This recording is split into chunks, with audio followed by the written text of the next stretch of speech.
को देखो, plane surface की बात करें तो प्लेन सरफेस का डेफिनेशन क्या होगा? पहले अगर मैं डिफाइन करने का हूं प्लेन सरफेस को, तो जैसे याद है स्ट्रेट लाइन को डिफाइन किया था,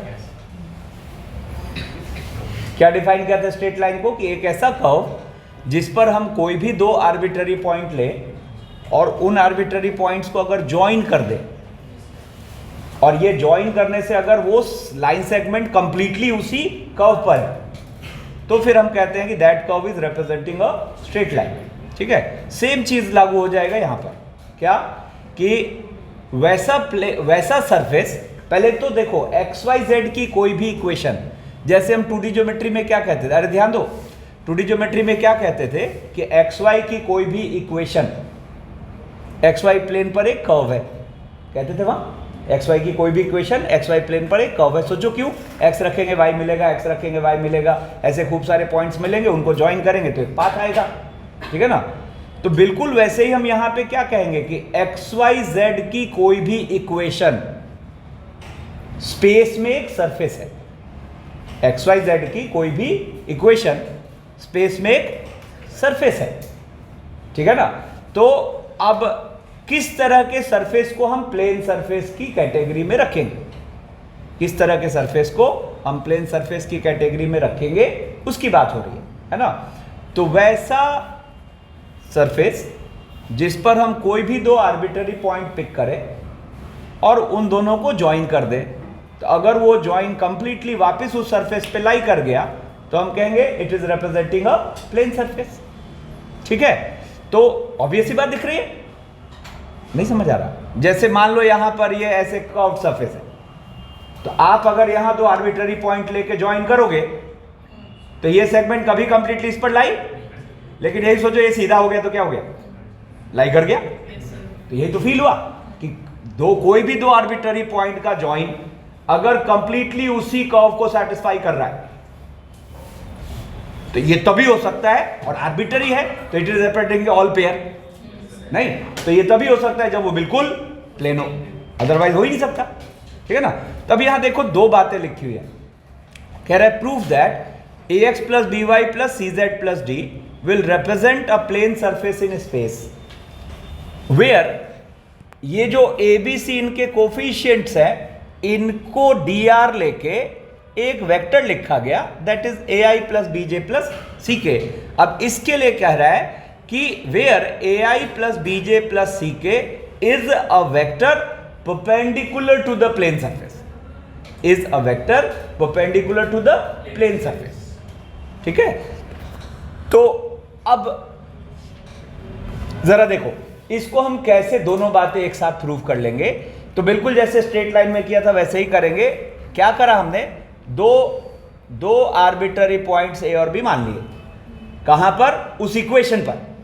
मुझे नहीं पता अभी वो प्लेन सरफेस है कि नहीं, उस इक्वेशन पे हमने ये दो पॉइंट्स मान लिए। तो ये दो पॉइंट्स अगर हमने उस सरफेस पे माना है तो it will satisfy the equation. तो यहां से हमें दो इक्वेशन मिल चुकी है 1 और 2। कैसे? इस पॉइंट को और इस पॉइंट को इस प्लेन में सेटिस्फाई कराने से, मतलब इस इक्वेशन में सेटिस्फाई कराने से। अभी हम प्लेन नहीं बोल रहे इसको। ठीक है, अब मैंने यहां क्या किया? First equation plus lambda time second equation किया। देखो यहां मतलब ऐसा किया, फिर ऐसा किया। अब सेकेंड लाइन से मैनिपुलेट क्या हो रहा है कि अगर हम एक ट्रिपलेट ऐसा कंसिडर करते हैं किसी पॉइंट P का कोऑर्डिनेट, तो इसको और इस प्लेन की मतलब इस सरफेस की इक्वेशन को देख के हम एक साथ क्या कह सकते हैं कि ये जो भी P है it will always satisfy the surface. एक बार विजुअलाइज करो, P will always satisfy the surface. ठीक है, अब P के लिए हम क्या कहेंगे? सेक्शन फॉर्मूले पे चले जाओ। तो P हमें क्या फील करा रहा है कि भाई P एक ऐसा पॉइंट है जो AB सेगमेंट को λ:1 के रेशियो में डिवाइड कर रहा है। तो for different values of lambda ये पूरे लाइन सेगमेंट को कवर कर रहा है। ठीक है ना? तो यहां से हमने कह दिया ठीक है कि therefore equation AX plus BY plus CZ equals to D is representing a plane surface. एक सेकेंड, हाँ ठीक है। अब देखो, तो यहां से हमने पहले क्या प्रूव कर दिया कि ठीक है this this surface is representing a plane surface. अब जरा यहां देखो तो एक चीज, अरे इधर ध्यान दो, कहां देख रहा है। अब मैंने क्या करा, 1 - 2 कर दिया, तो 1 - 2 कर दिया तो ये एक इक्वेशन बनी। ठीक है, अब जरा देखो तो हम जो ये x1 - x2, y1 - y2 और z1 - z2 है, ये क्या फील कर पा रहे हैं, ए बी के डायरेक्शन रेशियोज, ए बी के। अब मैं अपनी तरफ से एक वेक्टर अज्यूम कर लूं ए I plus B J plus C के, तो मैं ये जो अंडरलाइंड पार्ट है इसको देख के यही तो कहूंगा कि B A dot A I plus B J plus C K equals to 0, है ना। तो इसका फील क्या हुआ, इसका मतलब उस प्लेन सरफेस पे जो आर्बिट्ररी सेगमेंट है बी ए, वो always A I cap plus B J cap plus C K cap से क्या है, परपेंडिकुलर है। तो किसी प्लेन के नॉर्मल का डेफिनेशन क्या होता है, प्लेन पे लाई करने वाले हर एक लाइन से वो क्या रहेगा, परपेंडिकुलर रहेगा। तो यहां हमने क्या दिखा दिया कि ए बी जो वेरिएबल सेगमेंट है जो कि उस सरफेस प्लेन सरफेस पे लाई कर रहा है, वो always vector A I cap plus B J cap plus C K cap से परपेंडिकुलर है। तो यहां से दोनों बातें एक साथ प्रूव हो गई कि भाई this equation is representing a plane surface, और वहां जो आई जे के का कोफिशिएंट है ना, उससे हमें उस प्लेन के नॉर्मल एक वेक्टर मिल रहा है जिसको हम बोल रहे हैं A I cap plus B J cap plus C K cap. ठीक है, अब देखो, अब इसका मतलब अब के बाद अगर हम ये इक्वेशन को देख रहे हैं तो तुरंत हम कहेंगे कि it is representing a plane surface, it is representing a plane surface, ठीक है ना, जिसके नॉर्मल एक वेक्टर है 3i cap minus 2j cap plus 6k cap. ठीक है, अब एक और इंटरेस्टिंग बात, यहां पर ये जो प्लेन के इक्वेशन है, ये इसको हम बोलते हैं कार्टेशियन फॉर्म। ठीक है, अब जरा सोचो तो इसी प्लेन पर हम एक चलता फिरता पॉइंट बोले पी एक्स वाई जेड, ठीक है ना, तो ये पी एक्स वाई जेड इसी इक्वेशन को तो कर रहा है सेटिस्फाई। ठीक है, अब इसी पी एक्स वाई जेड को अगर हम वेरिएबल पोजीशन वेक्टर मान ले आर, है ना, तो basically R vector is X I cap plus Y J cap plus Z K cap. तो मैं कहना क्या चाह रहा हूं कि ये इक्वेशन को हम ये भी तो लिख सकते हैं, R dot 3i minus 2j plus 6k equals to 8। जैसे ही आर को X I plus Y J plus Z K डालोगे तो ये वही चीज तो हो जाएगी। ठीक है ना, तो इसको हम कहते हैं इसका कार्टेशियन फॉर्म प्लेन का, और इसको हम कहते हैं वेक्टर फॉर्म प्लेन का, या कई बार इसको स्केलर डॉट फॉर्म भी कहते हैं। ठीक है, तो अब सुनो, इसका मतलब अब के बाद कभी भी हमें एक तो अब के बाद कभी भी हमें A X plus B Y plus C Z equals to D दिखा, है ना, या R dot V equals to D दिखा, है ना, तो ये देखते ही क्या पकड़ लेंगे कि ये एक प्लेन की इक्वेशन है, और एक ऐसे प्लेन की इक्वेशन है जिसके परपेंडिकुलर एक वेक्टर पता है। कार्टेशियन फॉर्म है तो ए I plus B J plus C के, और वेक्टर फॉर्म है तो वी वेक्टर। ठीक है, अब देखो, ये से स्टार्ट की चीजें इजी है इसलिए मैंने पहले से लिख रखा है। अब देखो, कह रहा है R dot N equals to D will represent a plane where N vector is normal to the plane. ठीक है, अब इसके बाद एक पॉइंट आता है angle between a line and a plane. ठीक है ना, तो angle between a line and a plane का मतलब क्या हुआ, तो पहले इस फिगर को समझने के लिए क्या करो, ये प्लेन को टैबलेट मान लो, मतलब जिस पर मैं लिख रहा हूं वो ये प्लेन है, और ये जो लाइन ब्लू वाली है ये ऐसे करके आके इसको हवा में आके और इंटरसेक्ट करके अंदर जा रही है नीचे, ऐसा फील करो।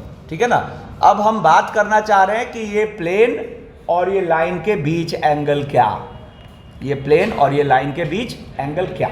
ठीक है ना, तो इसको समझने का बेस्ट वे है, आप इस लाइन पर कोई भी पॉइंट एक पिक करो, रैंडम पॉइंट, ठीक है, और उस पॉइंट से प्लेन पर डाल दो परपेंडिकुलर, डाल दिया।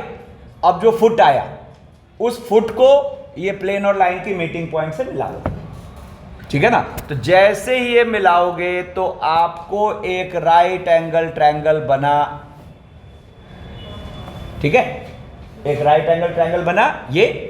अब यहां पर ये जो एंगल है, इस एंगल को हम कह रहे हैं angle between line and a plane, angle between line and a plane.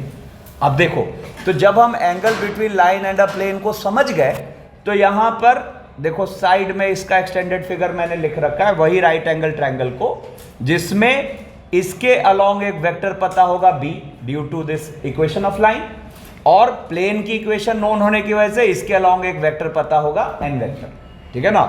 अब now it is as simple as कि अगर आप n और b का डॉट लोगे तो आपको क्या मिल जाना है, साइन थीटा, क्योंकि यहां वाला जो एंगल होगा इन दोनों वेक्टर के बीच का एंगल वो क्या होगा, इसका कॉम्प्लीमेंट्री एंगल ही तो होगा। तो n डॉट b जैसे ही लोगे तो आपको साइन थीटा मिल जाना है। तो यहां से आप एंगल बिटवीन द लाइंस को निकालना सीख गए, है ना। अब मतलब basically angle between the lines जब भी चाहिए तो हम लाइन के अलोंग जो वेक्टर पता है वो वेक्टर, और प्लेन के नॉर्मल जो वेक्टर पता है वो वेक्टर, दोनों का क्या लेंगे, डॉट। तो जैसे ही डॉट लेंगे तो हमें उस एंगल का साइन मिलना है। अब जरा सोचो कि मैं बोलूं ये फर्श है, इस फर्श से ये लाइन पैरेलल है, तो what does it mean, what does it mean कि यहां पर जो नॉर्मल है वो इस लाइन से परपेंडिकुलर है। तो लाइन के अलोंग जो वेक्टर है बी वेक्टर, और प्लेन के नॉर्मल जो वेक्टर है एन वेक्टर, क्या हो गया, एन डॉट बी 0। बोलो, ठीक है ना। तो पैरेलल मतलब साइन थीटा क्या हो गया, 0, तो एन डॉट बी क्या आ रहा है, 0, ठीक है। अच्छा, अगर मैं कहूं कि ये पेन जो है वो फर्श से परपेंडिकुलर है, इसका मतलब जो फर्श का नॉर्मल है वो मेरे पेन से पैरेलल है, तो वहां पे हमें क्या फील हुआ, b इक्वल्स टू, मतलब b और n अगर कोलिनियर है तो हम कहेंगे line is perpendicular to the plane. तो अगर सुनो, अगर हमें किसी प्लेन के परपेंडिकुलर कोई लाइन पता है, अगर हमें किसी प्लेन के परपेंडिकुलर कोई लाइन पता है, ठीक है ना, तो इसका मतलब हमें उस लाइन के अलोंग एक वेक्टर पता है, ठीक है ना। अगर हमें यह पता है कि कोई लाइन किसी प्लेन से परपेंडिकुलर है, ठीक है ना, तो हमें उस लाइन के अलोंग एक वेक्टर पता है, वो कौन होगा, उस प्लेन का नॉर्मल, ठीक है।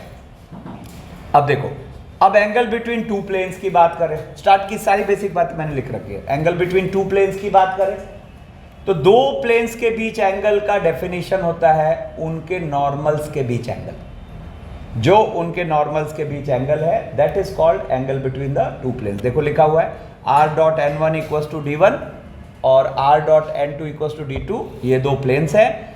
तो अगर n1 एंगल n2 थीटा है तो then theta is called angle between these two planes, ठीक है ना। तो इसमें अब नया तो कुछ रहा ही नहीं, हम जैसे ही दो प्लेन्स के परपेंडिकुलर की बात करेंगे तो क्या होगा, n1 डॉट n2 0, और दो प्लेन्स के पैरेलल होने की बात करेंगे तो क्या होगा, n1 is scalar multiple of n2, ठीक है। इनफैक्ट देखो, जैसे अगर मैं मान लूँ एक प्लेन है अपना ये, दूसरा प्लेन है अपना ये, तो इनके लैंग्वेज में अगर बात करें तो हमें क्या देखा कि a1 a2 plus b1 b2 plus c1 c2 अगर 0 है तो p1 is perpendicular to p2, और अगर a1 b1 c1 a2 b2 c2 के लैम्डा मल्टीपल है तो p1 is parallel to p2, ठीक है। अब एक और पुरानी बात याद करो, क्रेमर्स रूल में हमने ये सब चीजें डील की थी, ठीक है ना। तो वहां पे क्या था, देखो, let the two planes be a1x plus b1y plus c1z equals to d1 and a2x plus b2y plus c2z equals to d2। अब अगर हम कह रहे हैं कि ये रेशियोज में से कोई दो अगर बराबर नहीं है, कोई भी दो अगर बराबर नहीं है, तो क्या श्योर हुआ कि प्लेन्स पैरेलल नहीं होंगे, ठीक है ना। अच्छा सोच के देखो, अगर दो प्लेन्स पैरेलल नहीं है तो फिर हर हाल में दे विल इंटरसेक्ट। दो प्लेन्स अगर पैरेलल नहीं है तो हर हाल में दे will intersect, and they will intersect on a line. जैसे मान लो ये फर्श और ये दीवार, इनकी मीटिंग कहां पे हो रही है, देखो, या अपनी कॉपी के कोई भी दो पेजेस, अपनी कॉपी के कोई भी दो पेजेस मीट कहां कर रहे हैं, एक लाइन पे, ठीक है ना। तो क्या लिखा हुआ है, if at least two of them are unequal then the two planes are intersecting and they will intersect on a line. ठीक है ना। अब देखो, तो अब जरा माइंड में अपने कॉपी के दो पेजेस अज्यूम करो, ठीक है ना, और एक की इक्वेशन बोल दो a1x plus b1y plus c1z equals to d1, दूसरी की इक्वेशन बोल दो a2x plus b2y plus c2z equals to d2। ठीक है। अब दोनों पेजेस जहां पे मीट कर रहे हैं वो है उसका लाइन ऑफ इंटरसेक्शन। ठीक है ना। और अब उस लाइन ऑफ इंटरसेक्शन से ही आपकी कॉपी के बाकी पेजेस गुजर रहे हैं। नहीं तो आप सोचो, इन दो पेजेस के हेल्प से आप अपनी कॉपी का कोई भी तीसरा पेज एक अननोन में मान सकते हो using the concept of family of planes. क्या, P1 plus lambda times P2 equals to 0। तो वही यहां पे बात लिखी गई है कि in this case P1 plus lambda times P2 equals to 0 will represent family of planes passing through their meeting line. ठीक है। अब एक और बात, माइंड में अपनी कॉपी के दो पन्ने ले आइए, ठीक है ना, और जरा दोनों का नॉर्मल अज्यूम करिए माइंड में। ठीक है ना। तो आप सोचो, जो दोनों का नॉर्मल है, नॉर्मल का डेफिनेशन क्या होता है, प्लेन पे लाई करने वाले हर एक लाइन से परपेंडिकुलर। तो अगर मैं कह रहा हूं कि पहले प्लेन का नॉर्मल है n1, इधर ध्यान दो, और दूसरी प्लेन का नॉर्मल है n2, है ना, तो आपकी ये जो लाइन ऑफ इंटरसेक्शन है इसकी खास बात क्या होगी, it will be perpendicular to n1 as well as n2। पहले सुनो, पहले प्लेन का नॉर्मल है n1, तो उस प्लेन पे लाई करने वाले हर लाइन से परपेंडिकुलर। दूसरे प्लेन का नॉर्मल है n2, तो उस प्लेन पे लाई करने वाली हर लाइन से परपेंडिकुलर। ठीक है ना। तो आपकी कॉपी के दो पेजेस के जो मीटिंग लाइन है ये तो दोनों प्लेन पर है। तो चूंकि ये मीटिंग लाइन दोनों प्लेन पर है तो इसका n1 से भी परपेंडिकुलर होना जरूरी है और n2 से भी परपेंडिकुलर होना जरूरी है। इसका मतलब जैसे ही आप n1 क्रॉस n2 करोगे, पहले ये मॉडल का फायदा देखते हो, एकदम सीधा दिमाग में चमकता है, पेन यूज करने की जरूरत है ही नहीं। ठीक है ना। तो जैसे ही आप यहां पर n1 क्रॉस n2 करोगे तो आपको एक ऐसा वेक्टर मिल गया जो n1 n2 दोनों से परपेंडिकुलर है, मतलब आपको उस लाइन ऑफ इंटरसेक्शन के अलोंग एक वेक्टर मिल गया। वही फिगर यहां पे बना हुआ है। आपकी कॉपी के दो पेजेस हैं, r.n1 equals to d1, r.n2 equals to d2। तो पेजेस की जो मीटिंग लाइन है उसके अलोंग हमेशा हमें एक वेक्टर पता होगा n1 क्रॉस n2। ठीक है। फिर देखो यहां पे अगर आपको ये तीनों रेशियोज बराबर हो गए तो now there are two possibilities, या तो दोनों प्लेन्स पैरेलल हैं या दोनों प्लेन्स कोइंसाइड कर रहे हैं। ठीक है ना। तो फिर वो रोल चला गया आप चौथे पे, d1 बाई d2। तो अगर ये तीनों रेशियोज d1 बाई d2 के इक्वल नहीं है तो हम श्योर हो गए कि प्लेन्स आर पैरेलल, और अगर इक्वल हो गए तो हम श्योर हो गए दे आर कोइंसिडेंट। ठीक है ना। तो अब देखो इसमें ये जो 3 पॉइंट्स मैंने बताए आपको, इसमें नया कुछ भी है क्या? ये जैसा हम स्ट्रेट लाइन में डील करते थे एज इट इज यहां कॉपी हो रहा है। ठीक है ना। तो मतलब इसके लिए अलग से कुछ एफर्ट्स की जरूरत है ही नहीं। हाँ, इसमें क्लैरिटी चाहिए क्या कि अगर they are meeting on a line, मतलब if they are intersecting and they are meeting on a line, तो वहां पर हमें उस लाइन के अलोंग एक वेक्टर पता है n1 क्रॉस n2, और हम इस मीटिंग लाइन से पास करने वाले किसी भी तीसरे प्लेन की इक्वेशन को एक अननोन में लिख सकते हैं जो हमने लैम्डा के फॉर्मेट में यूज करके लिखे। ठीक है। अब देखो, अब जैसे यहां पे कह रहा है find the line of intersection of the two planes this and this. ठीक है। देखो line of intersection of the two planes निकालने कह रहा है। अब किसी भी लाइन की इक्वेशन हमें चाहिए स्पेस में, तो हम अपने आप से क्या सवाल करते हैं, कैसे भी करके मुझे उसके अलोंग एक वेक्टर मिल जाए और उस पर एक पॉइंट मिल जाए। तो सबसे पहले तो हम यहाँ कोशिश करें वेक्टर लेने की, जो कि दिख गया क्या। तो जैसे ही हम यहाँ पर दोनों के नॉर्मल वेक्टर का क्रॉस एक रफ वर्क करेंगे, क्या आई जे के, ठीक है, और 1 2 -1 और 2 1 3, तो ये i क्या हो गया 7i और 1 -4 -3, ठीक है ना। तो अब गौर करो, हमें इस लाइन ऑफ इंटरसेक्शन के अलोंग वेक्टर मिल चुका है। अब हम दिमाग किस पे खर्च कर रहे हैं कि यार इस पर कोई पॉइंट मिल जाए तो काम हो जाएगा। अब 30 सेकेंड सोच, क्या बोला बताओ फिर से। क्यों 0 डाल लें? उसी लाइन पे 0 डालने से क्या होगा? 0 डालने से क्या होगा? एक्सप्लेन तो करो। तो उससे क्या होगा? मिला क्या? एक पॉइंट जो दोनों प्लेन को सेटिस्फाई। ठीक है, मतलब बेसिकली हम क्या करेंगे, ये जो लाइन ऑफ इंटरसेक्शन है ना, ठीक है, जो चूंकि ये दोनों प्लेन की इक्वेशन को सेटिस्फाई करेगा, तो हम यहां पे एक अननोन को कम कर लेंगे, है ना। क्या? तो आप इन दोनों प्लेन्स में या तो x या y या z की कोई एक नोन वैल्यू दोनों में एक साथ पुट कर दो। जैसे आपने कहा सर x को 0 रख देते हैं, तो x को 0 रख के आप क्या देखने में इंटरेस्ट हो पता है? x को 0 रख के आप ये देखने में इंटरेस्टेड हो कि x 0 होता है yz प्लेन पे, x 0 होता है yz प्लेन पे। तो आप ये जानने में इंटरेस्टेड हो कि ये जो लाइन ऑफ इंटरसेक्शन है ये yz प्लेन को कहां पे काट रही है। नहीं समझ आया? या z को 0 डाल दिया, तो आप क्या जानने में इंटरेस्टेड हो कि ये जो लाइन ऑफ इंटरसेक्शन है ये इस फर्श को कहां पे काट रही है। तो इसको हम कहते हैं हिट एंड ट्रायल मेथड, जिससे आप उस लाइन ऑफ इंटरसेक्शन पे कोई एक पॉइंट पता कर लेते हो। अच्छा 0 ही डालना कोई जरूरी है क्या? कोई न्यूमेरिकल वैल्यू भी डाल सकते हैं। मान लो मैंने दोनों जगह z को 1 डाल दिया, तो वी आर इंटरेस्टेड इन की z = 1 जो सरफेस है उसको वो लाइन ऑफ इंटरसेक्शन कहां काट रही। इसे क्या अननोन 2 हो गया और वो सॉल्व हो जाना है। तो हम यहां पर इसको यह भी कह सकते हैं कि लेट, मान लेते हैं, देखो इसका और बेटर पॉइंट ऑफ व्यू, मान लेते हैं कि इस पर कोई पॉइंट है अल्फा बीटा 0, है ना। अच्छा जरूरी है कि हो? नहीं। क्यों?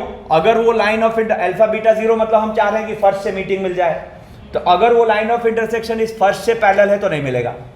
तो वो तो हमें कोफिशिएंट से समझ में आ जाएगा। कितने लोग क्लियर इस बात में? ठीक है, तो हमने मान लिया कि इस पर अल्फा बीटा 0 कोई पॉइंट है, ठीक है ना। 0 फोर्सफुली मान लिया, अगर गलत होगा तो पता चल जाएगा, ठीक है ना। तो अब ये अल्फा बीटा 0 क्या करेगा? दोनों इक्वेशन को सेटिस्फाई। तो दोनों इक्वेशन को सेटिस्फाई करेगा तो अल्फा प्लस 2 बीटा, है ना, प्लस 3 = आ गया 0, है ना। और दूसरा 2 अल्फा प्लस बीटा, है ना, और प्लस 1 आ गया 0। अब यहां से हम सॉल्व कर लेंगे। क्या रहे? अल्फा बीटा मतलब वो पॉइंट के कोऑर्डिनेट्स आ गए हमें 1/3 और 0, ठीक है ना। तो हम कहेंगे therefore line of intersection is, अब एक हैबिट डालो, जब तक क्वेश्चन कार्टेशियन फॉर्म के लिए कहता नहीं है तब तक आपको वेक्टर फॉर्म ज़्यादा कन्वीनियंट चीज़ है। तो अब जैसे लाइन ऑफ इंटरसेक्शन फील करना है तो हम क्या बोलेंगे? R = 1/3i - 5/3j और प्लस लैम्डा टाइम्स ये जो हम n1 क्रॉस n2 निकाल के बैठे हुए हैं, क्या हो गया 7i - 5j - 3, ठीक है ना। तो ये जो हम लाइन की इक्वेशन लिखे, ठीक है ना, ये हो गई दो प्लेन्स के लाइन ऑफ इंटरसेक्शन की इक्वेशन। हमें ज़रूरत कई बार पड़ सकती है, ठीक ठीक है, अच्छे क्वेश्चन में। अब देखो, अब जैसे यहां कह रहा है find the vector form of the line this, find the vector form of the line this. Notice करो मैंने डेटा सेम कॉपी किया हुआ है, ठीक है ना। अब समस्या क्या है, देखो इसने बोला है इसको लाइन, और यहां लिखी हुई है दो प्लेन की इक्वेशन। तो अब के बाद कभी भी लाइन बोल के ऐसे दो प्लेन की इक्वेशन दे, मतलब they are talking about the line of intersection, ठीक है। तो कभी भी इस फॉर्मेट में आपको लाइन दिया हुआ हो तो हम कहते हैं this form of line is called unsymmetrical form of line. तो ये हमने एक नया फॉर्म ऑफ लाइन भी सीख लिया, जिसको हम बोलेंगे अनसिमेट्रिकल फॉर्म ऑफ लाइन, जिसमें लिखेगा दो प्लेन और बोलेगा कि ये लाइन है। तो मतलब दे आर सेइंग अबाउट कि भाई दोनों प्लेन की जो मीटिंग लाइन है उस लाइन की बात हो रही है, ठीक है ना। तो अब जैसे यहां पर हमें कहा find the vector form of the line, तो हम तो सेम आंसर को कॉपी कर लेंगे और यहां पर ये आ गया। अब देखो इसमें एक और समझदारी रखनी है, कई बार आपको क्वेश्चन में ऐसा लगता है कि लाइन ऑफ इंटरसेक्शन निकालने की जरूरत है, बट एक्चुअली वहां जरूरत नहीं पड़ती, ठीक है ना। अब जैसे कह रहा है find the equation of the plane containing the line this and passing through the point this. तभी हम प्लेन की इक्वेशन निकालने के कई सारे दाव पेच पड़ेंगे, है ना। लेकिन हमने जैसे देखा, सुनो ध्यान से, find the equation of the plane containing the line this and the line is in unsymmetrical form, ठीक है ना। तो आपको घुमा फिरा के ये कह रहा है कि आपकी कॉपी के 2 पेजेस की इक्वेशन पता है और आपको किसी तीसरे पेज को निकालना है। यही तो हुआ, मतलब मैं कह रहा हूं इस लाइन को कंटेन करता हुआ प्लेन, है ना। तो ये हमें लाइन कौन सी लाइन की फील दे रहा है, दो प्लेन की मीटिंग लाइन। तो बेसिकली अपनी कॉपी के 2 पेजेस की मीटिंग लाइन को कंटेन करता हुआ प्लेन, तो अपनी कॉपी का कोई भी तीसरा पेज, है ना। तो ऐसे केस में आपको हमेशा उस प्लेन को एक अननोन में मान लेना है। तो हम यहां बोलेंगे let the required plane be, let the required plane be, let the required plane be p1 plus lambda times p2 equals to 0, ठीक है। अच्छा ऐसा लिखा है ना, कई बार इसको ऐसे भी लिख देते हैं, मैं यहां पर this comma this,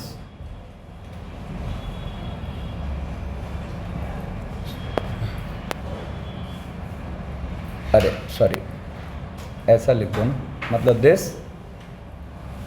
equals to -3 और दिस इक्वस टू -1 और कॉमा दे दिया। तो मतलब ऐसे 2 प्लेन की इक्वेशन भी एक साथ लिख के लाइन बोल दिया, बात एक ही है, ठीक है ना। तो देखो क्या कह रहा है, let the required plane be, क्या बोलेंगे, x + 2y - z + 3 और plus lambda times 2x + y + 3z + 1 = 0। और अब हम सोच रहे हैं क्या कि कैसे भी करके मुझे लैम्डा मिले। तो यहाँ क्या कह रहा है कि ये जो प्लेन है अपनी जो हमें चाहिए, it is passing through this point, तो इट विल सेटिस्फाई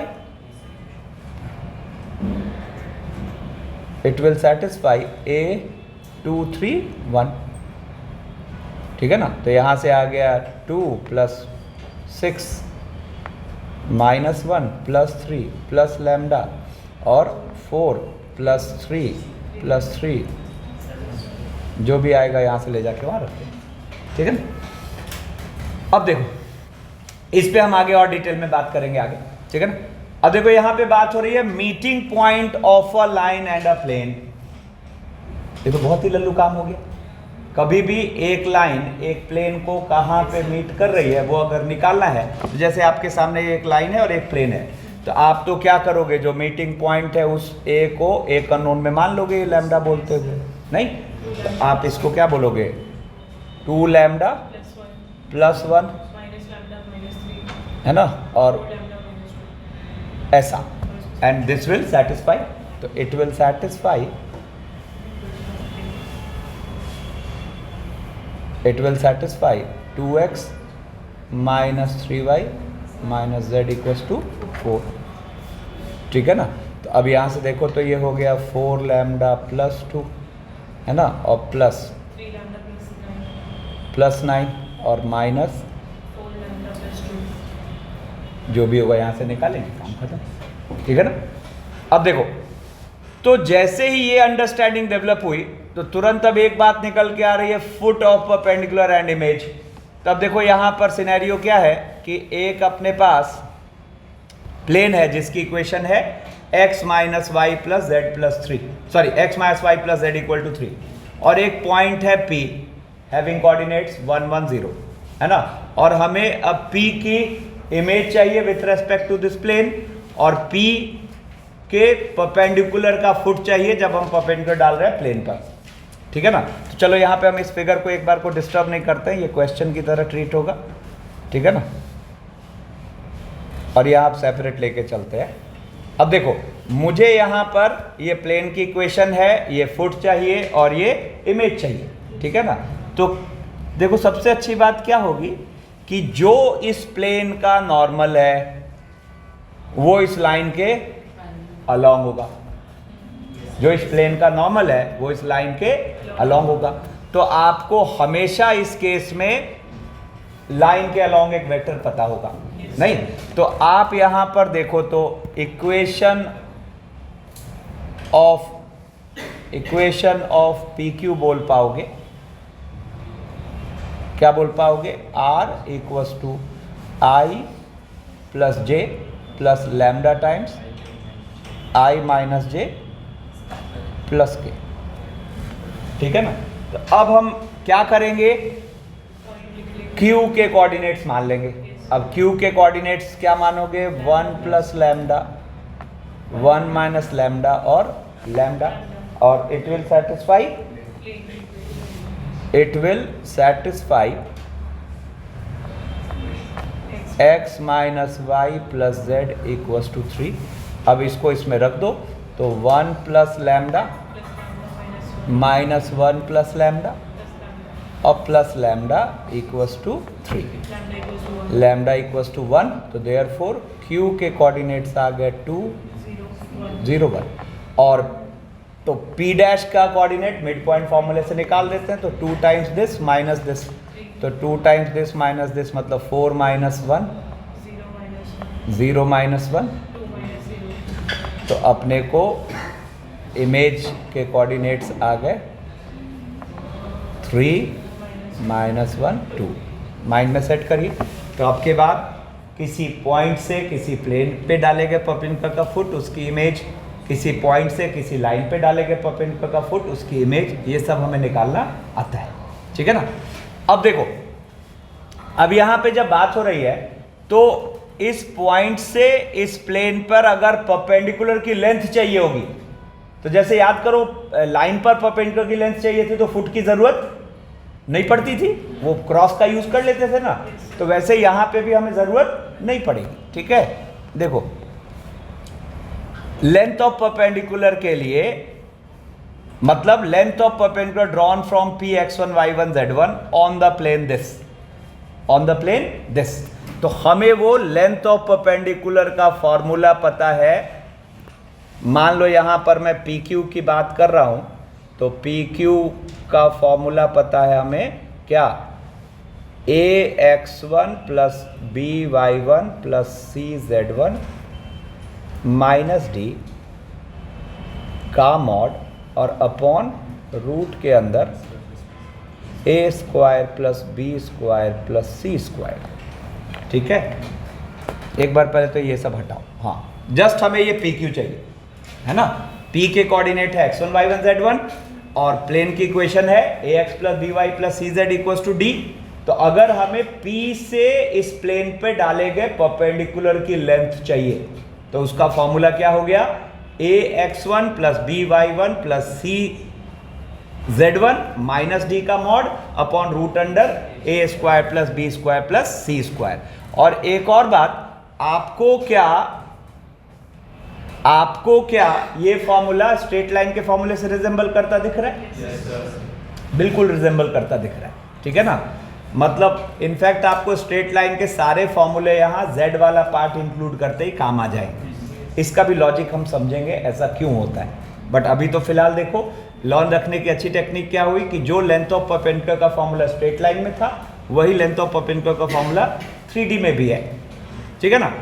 अब ये आया कैसे, इसको अगर देखना चाहते हैं कि ये आया कैसे, तो अब देखो हमने इस पर एक आर्बिट्ररी पॉइंट ए कंसिडर कर लिया जिसके कोऑर्डिनेट्स हम बोल रहे हैं अल्फा बीटा गामा, और अगर हम कह रहे हैं अल्फा बीटा गामा इस पर आर्बिट्ररी पॉइंट है तो हमें A alpha plus B beta plus C gamma क्या पता है, डी, ठीक है। और प्लेन की इक्वेशन जो है उसके थ्रू हमें इस लाइन के अलॉन्ग एक वेक्टर पता है N, that is A I plus B J plus C K, ठीक है।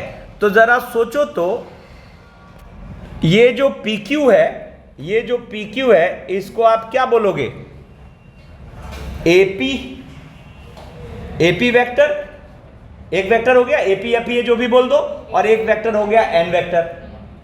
तो आप सोचो एपी का एन वेक्टर के अलोंग वाला हुआ, एपी का एन वेक्टर के अलोंग वाला हुआ, तो आप पी क्यू को क्या कहोगे, एपी वेक्टर या पीए वेक्टर का किसके साथ डॉट, एन के साथ डॉट और अपॉन एन का मॉड बोलेंगे, है ना। तो यहां पे पी क्यू को हम क्या बोलेंगे, एपी डॉट एन, है ना, का मॉड और सॉरी अपॉन एन का मॉड, है ना। अब जरा देखो तो एपी के डी आर हमें क्या दिख रहे हैं, alpha minus x1 beta minus y1, है ना, गामा माइनस z1, और उसका हम किसके साथ डॉट कर रहे हैं, A I plus B J plus C के। तो आपको ऊपर वाली चीज क्या दिख रही है, alpha minus x1 into A plus beta minus y1 into B plus gamma minus z1 into C का मॉड, और नीचे मॉड एन वेक्टर मतलब रूट के अंदर A square plus B square plus C square. देखो प्रूव हो चुका है, क्यों प्रूव हो चुका है, तो आप जैसे इसमें A alpha plus B beta plus C gamma को डी लिखोगे तो अगले स्टेप में आपको क्या फील हो रहा है, मॉड के अंदर D minus A X one plus B Y one plus C Z one, और नीचे रूट के अंदर A square plus B square plus C, ठीक है। तो ये कहां से आया वो दिखा दिया।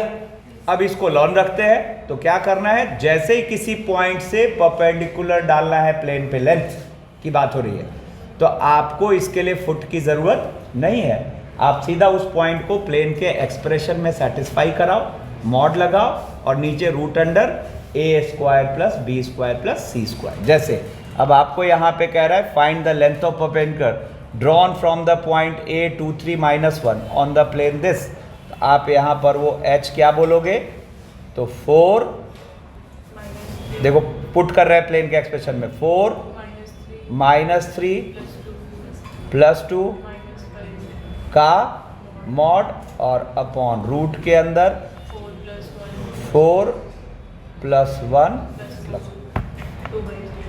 है ना। तो कितना आ गया अपने पास, ये आ गया 5 3 8 4 2 6 2 और बाई 3, तो हमें वो लेंथ ऑफ परपेंडिकुलर मिल गया, ठीक है। अब यहीं पे आपको कह रहा है find the shortest distance between 2 parallel planes this and this, है ना। मैंने जानबूझ के दोनों के ये एक्स वाई जेड के कोफिशिएंट सेम रखे, ठीक है ना, अलग हुआ तो भी हम सेम बना सकते हैं क्योंकि इक्वी मल्टीपल होगा, क्योंकि पैरेलल प्लेन्स है, ठीक है ना। तो यहाँ पर रिकॉल करो पैरेलल लाइंस के बीच का शॉर्टेस्ट डिस्टेंस, तो यहाँ पर वो फॉर्मूला हो जाएगा ए बी इक्वल्स टू आ जाएगा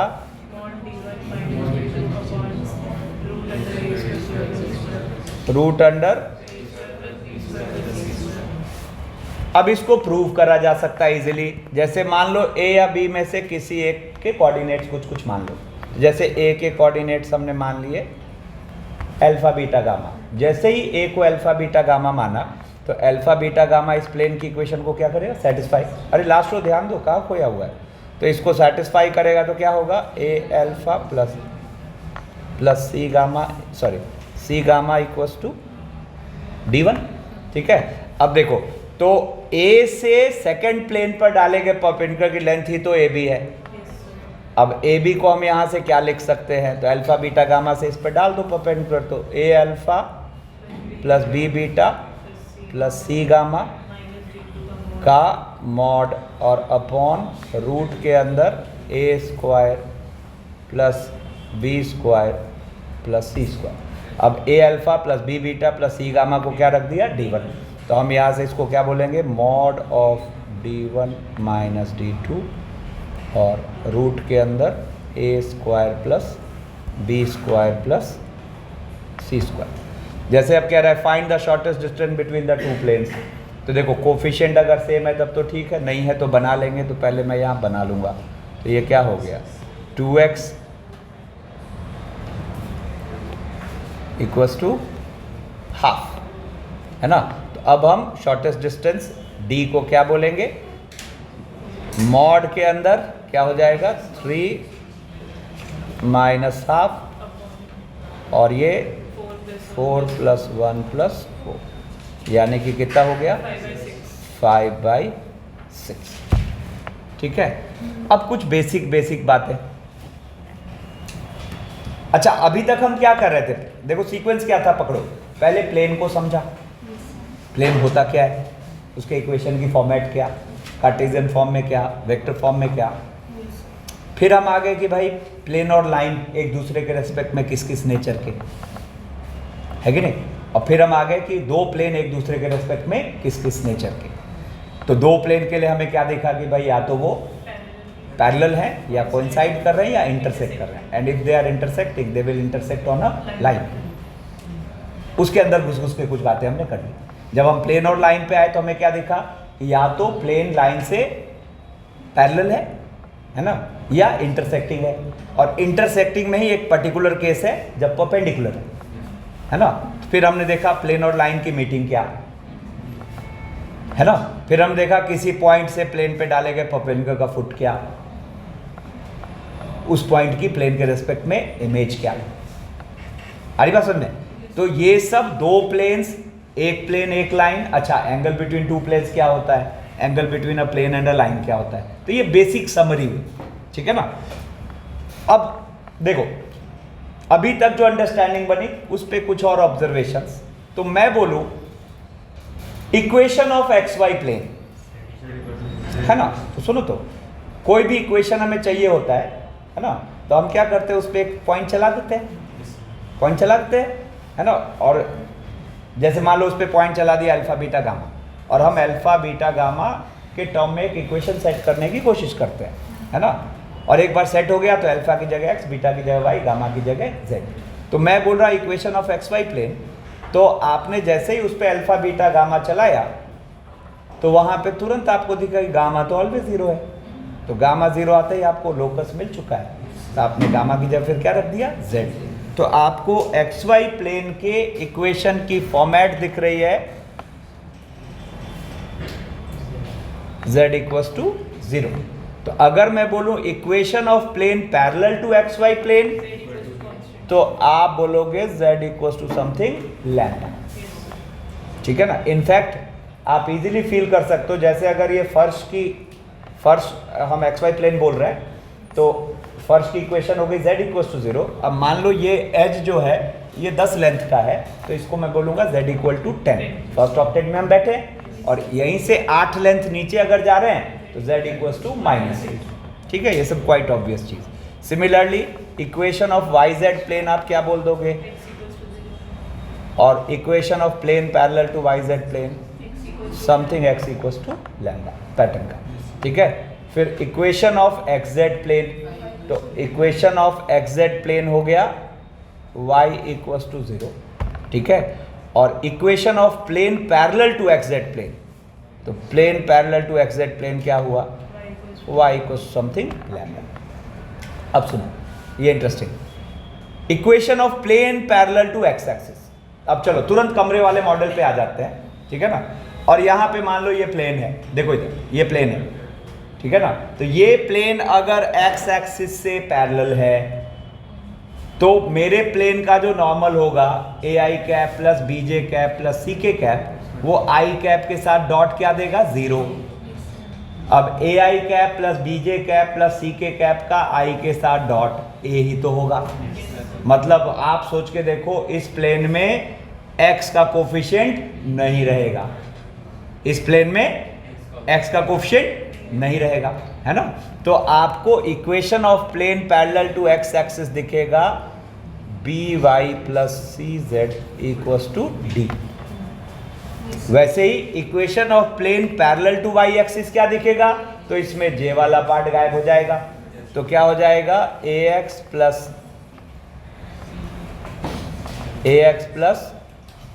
सी जेड इक्वल्स टू डी। और equation of plane parallel to z axis, तो इसको हम बोलेंगे ax plus B Y equals to D. Yes और नो? अरे बोलो ना, रिस्पॉन्ड तो करो। ax plus B Y equals to D. अब जरा इसको गौर करो तो कि ये कुछ देखा देखा लग रहा है, ये तो लाइन की इक्वेशन है ना। तो इसका तो वहां गलत पढ़ लिए, या तो यहां गलत पढ़े या वहां गलत पढ़े। हाँ, सही पढ़ा है ना। क्या है ये अब मान लो कि ऐसे कोई प्लेन है, ठीक है ना, जो कि पैरेलल टू z एक्सिस है ना। चलो ऐसे ये देखो, ठीक है ना। अब ये प्लेन, या मान लो मेरे हाथ में इमेजिन करो कि कॉपी का एक पेज है, और ये पेज जो है ये पेज इससे पैरेलल है z एक्सिस से। तो मेरे हाथ में ये जो पन्ना है, ये तो उस प्लेन का एक हिस्सा है ना। प्लेन तो एंडलेस चीज है, प्लेन। अच्छा, हम जिस कमरे में बैठे हैं कौन सा ऑक्टेंट है, फर्स्ट ऑक्टेंट है, ठीक है ना। This is x axis, this is y axis, this is z axis, और ये पन्ना जो है ये z एक्सिस से पैरेलल है ना। तो ये सोचो, जैसे ही आप इसको एंडलेस अज्यूम किए, तो ये तुरंत यहां फर्श पे एक मीटिंग लाइन देना शुरू कर दिया, फर्श पे एक मीटिंग लाइन देना शुरू कर दिया, ठीक है। तो जब ये फर्श पे मीटिंग लाइन देना शुरू कर दिया, और मैंने कहा कि भाई खाली फर्श देखो और कुछ मत देखना, तो आपको वहां एक लाइन ही तो दिख रही है ना। तो 2D ज्योमेट्री में हम क्या करते हैं, आंखें बंद कर लेते हैं, XY प्लेन को ही देखते हैं, स्पेस को तो जब हम स्पेस को नहीं देख रहे हैं, तो हमें यहां वही चीज क्या दिख रही है, लाइन दिख रही है। लेकिन जैसे ही हम स्पेस को देखना शुरू किए, पूरा का पूरा प्लेन, ठीक है ना। तो अभी जो मैं कह रहा था कि क्यों लाइन के फॉर्मूले प्लेन से रिजेंबल करते हैं, तो उसके पीछे लॉजिक ये है ना। यहां पर वो है तो प्लेन ही, आप देख रहे हो उसको बस फर्श पे, है ना, स्पेस देख ही नहीं रहे, ठीक है। तो कई सारी बातें वहां के हिसाब से यहां रिजेंबल कर जाती है, ठीक है। तो एनीवेज, अब पहले तो ये पूरी चीज माइंड में सेट करिए, ठीक है ना। मैं 30 सेकेंड पॉज। तो अभी जो फिलहाल थोड़ी बहुत अंडरस्टैंडिंग बनी इस तरह की, उस पर एक मजेदार क्वेश्चन करते हैं। कह रहा है क्या कि अ पैरेललोपाइप्ड, ध्यान देना, लास्ट रो देखो बिल्कुल डिस्कनेक्टेड है। A parallelepiped is formed by planes drawn through the points 1, 2, 3 and 9, 8, 5 parallel to the coordinate planes. तो हमें कह रहा है कि ये जो पैरेललोपाइप्ड बनेगी, उसके एजेस के लेंथ क्या होंगे, ठीक है। मैं 30 सेकेंड रुकता हूं, देखे कि नहीं दिखा, कोई बात नहीं, अब मैं हेल्प करता हूं। चलो, अब यहां पे देखो, इस कमरे वाले मॉडल में फर्स्ट ऑक्टेंट में बैठे हैं, जरा देखना, यहां पर ये पॉइंट है 1, 2, 3, है ना। तो 1, 2, 3 से जरा फर्श के पैरेलल एक प्लेन चलाओ, तो वो क्या दिखेगा, z इक्वल टू 3, क्योंकि फर्श से पैरेलल किसी भी प्लेन का फॉर्मेट क्या होगा, z इक्वल टू लैम्डा। तो z तो ऑलवेज कांस्टेंट है, तो जो 1, 2, 3 पॉइंट का z कोऑर्डिनेट है, वही तो उसकी इक्वेशन है, वहां से इक्वेशन मिल जाएगी। तो आपको फर्श के पैरेलल एक प्लेन दिखा, z इक्वल टू 3। अब ये हुआ अपना xz प्लेन, xz प्लेन के पैरेलल क्या होगा, y इक्वल टू समथिंग, तो y इक्वल टू 2, और ये हुआ yz प्लेन, तो yz प्लेन के parallel x equal to something, है ना। तो देखो यहां 3 दीवारें हमने खड़ी कर दी, एक x equal to 1, Y equals to 2 और 3. एक x equal to 1, y equal to 2 and z equal to 3। कितने लोग बात समझ चुके हो? अब एक उस कोने पे जाओ और वहां पर आप 9, 8, 5 से, अब फर्श के पैरेलल प्लेन क्या बोलोगे? z equal to 5। इस दीवार के पैरेलल उधर प्लेन क्या बोलोगे? y equal to 8। और इस दीवार के पैरेलल क्या बोलोगे? x equal to 9। कमरा बन गया है ना। अब कमरा बन गया है तो आपको इस कमरे के सारे एजेस दिखेंगे। कैसे? तो जरा देखो, जो कमरा बना उसके नीचे वाली दीवार, नीचे मतलब नीचे जो फर्श है, जो कमरा नया कमरा बना उसमें नीचे की जो फर्श है उसकी इक्वेशन z इक्वल टू 3, छत की इक्वेशन, तो वो उनके बीच का डिस्टेंस कितना हो गया? 2। तो उस कमरे का एक एज हो गया 2। ऐसे ही दूसरा एज क्या हो जाएगा? 6 और तीसरा एज क्या हो जाएगा? 8। पेन भी नहीं यूज करना, ठीक है। ये पावर है मॉडल को सही से अडॉप्ट करने का, ठीक है। तो बेसिकली आपको यहां पर एक जो अपना पैरेललोपाइड बना, basically it is a cuboid, है ना। A cuboid will be formed, a cuboid will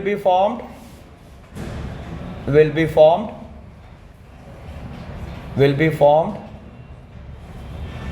having equation of its faces, having equation, कितने faces होते हैं? 6। अरे बोला करो। having equation of its faces, its 6 faces। बात नहीं क्या? x equals to 1, x equals to 9, y equals to 2, y equals to 8 and z equals to 3, z equals to 5. So therefore edges will have lengths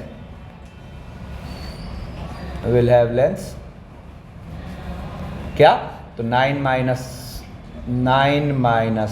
1, 8 minus 2 and 5 minus 3। ठीक है। अब देखो आगे बढ़ते हैं। तो अब कह रहा है फाइंड द, अब देखो यहां से हम क्या प्रैक्टिस स्टार्ट कर रहे हैं,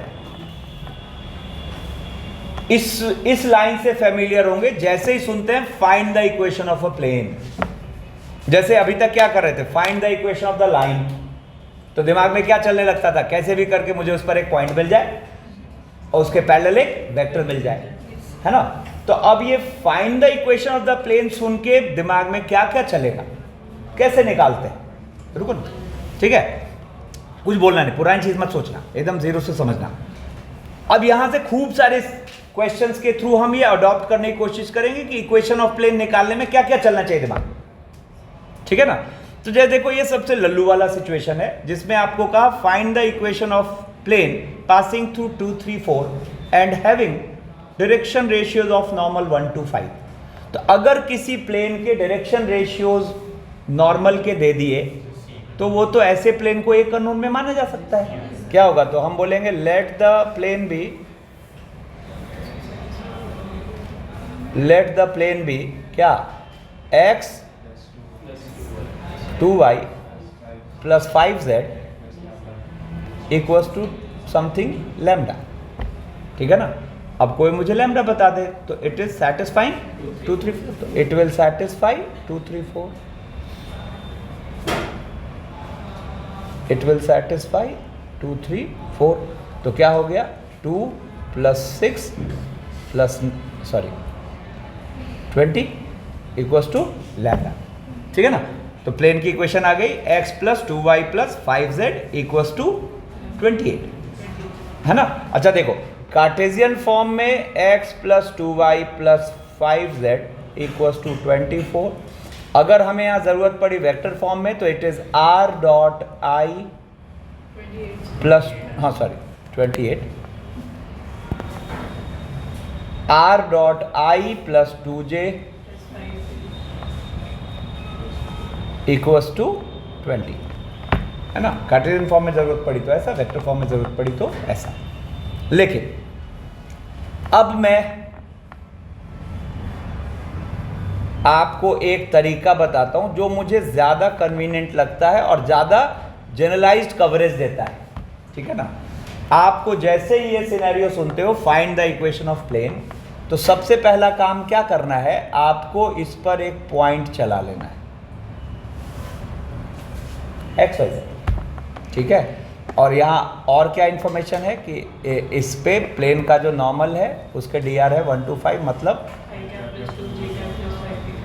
2j cap plus 5k cap, और इस पर हमें कहीं एक पॉइंट ए पता है जिसके कोऑर्डिनेट्स है 2, 3, 4।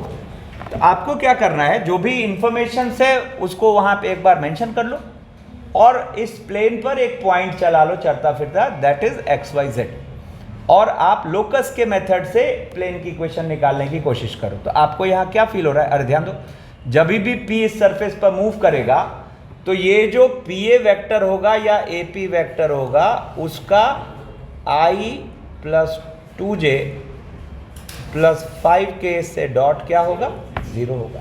तो अब ए पी का मतलब क्या हो गया, तो x minus 2 into 1 plus y minus 3 into 2 plus z minus 4 into 5 equals to 0। तो प्लेन की इक्वेशन क्या आ गई, x प्लस वाई, सॉरी क्या कर रहा है, x plus 2y plus 5z और इक्वल्स टू 20, ठीक है ना। अब देखो हम अब इस टेक्निक को अडॉप्ट करने की कोशिश करते हैं। अब जैसे देखो नेक्स्ट क्वेश्चन क्या कह रहा है, find the equation of the plane passing through A B and C in scalar dot form, मतलब वेक्टर फॉर्म, ठीक है। अब देखो अपने पास डेटा ये है ना, तो डेटा ये है, तो इस पर मैंने फिर से एक चलता फिरता पॉइंट मान लिया P, और मैं चाह रहा हूं कि एक्स वाई जेड की एक इक्वेशन स्टैब्लिश हो। तो मुझे यहाँ क्या दिखा कि box of A P vector के साथ कोई भी दो का ज्वाइन ले लो, मतलब ए बी वेक्टर और ए सी वेक्टर क्या हो जाएगा, 0। तो यहाँ पर डिटर्मिनेंट ऑफ, और ए पी का मतलब हो गया x माइनस 1 z माइनस 3, है ना। ए बी का मतलब हो गया माइनस 2 2 3, है ना, और ए सी का मतलब हो गया minus 1 3 minus 2 equals to 0। Now it is as simple as कि आपको क्या करना है, फर्स्ट रो के अबाउट इसको खोल देना है। तो फर्स्ट रो के अबाउट खोलोगे तो x माइनस 1 और क्या हो गया माइनस 4 माइनस 9, फिर y माइनस 2, तो minus 3 plus 4, minus 3 minus 4 sorry minus 7, है ना, और z माइनस 3, है ना, माइनस 4 इक्वल्स टू 0।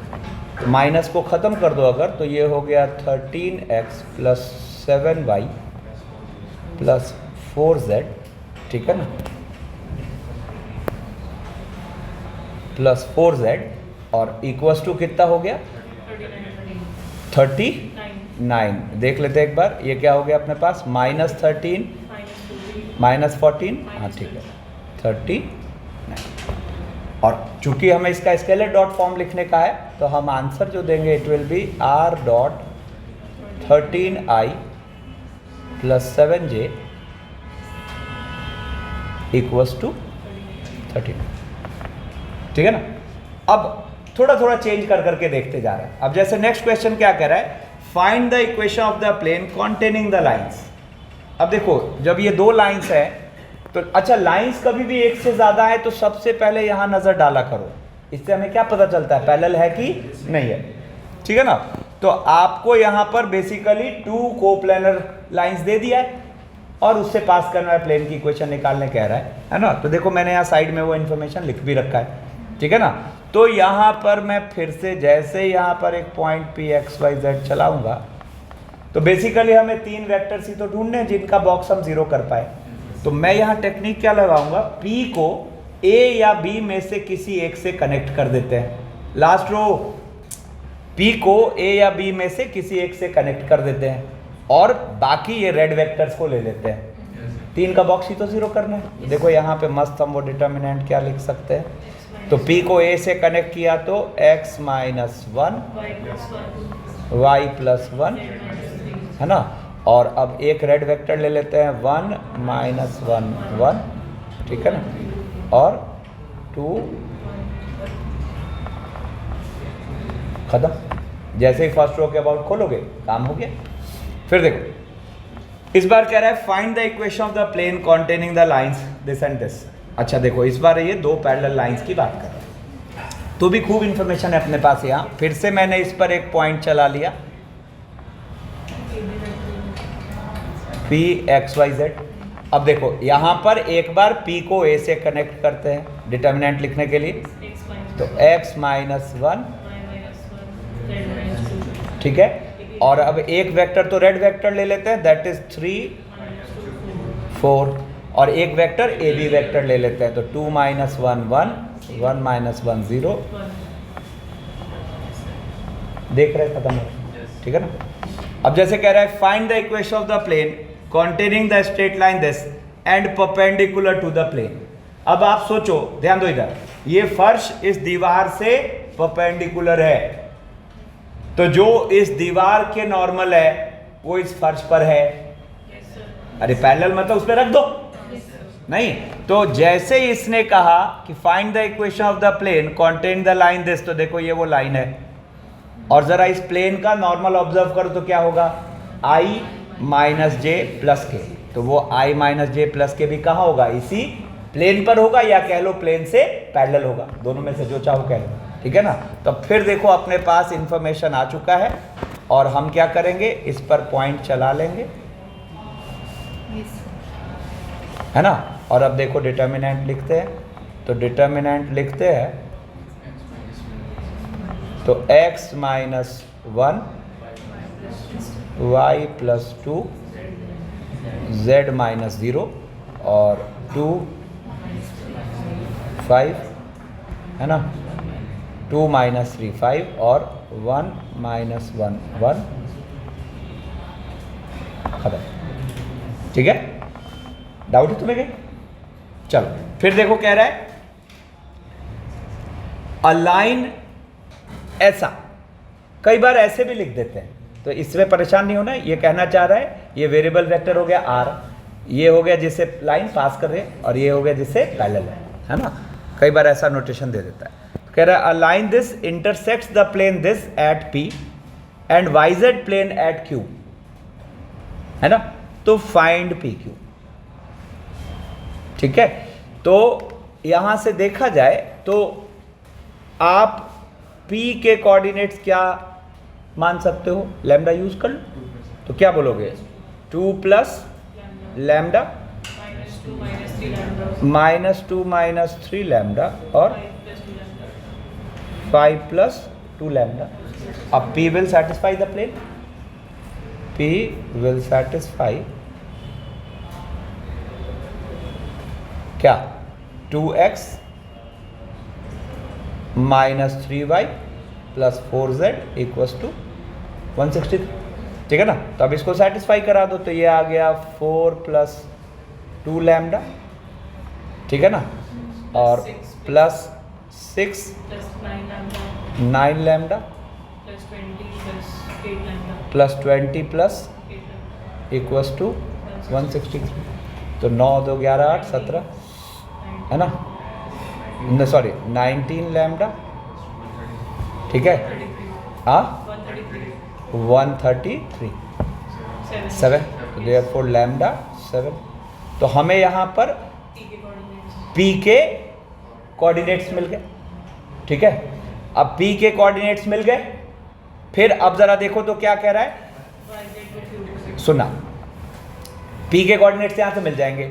अब ऐसे ही हम यहाँ पर Q के कोऑर्डिनेट्स मानते हैं। चलो P एक बार देखो, P क्या हो गया अपने पास 9, ठीक है, और कितना हो गया -23, ठीक है, और 19।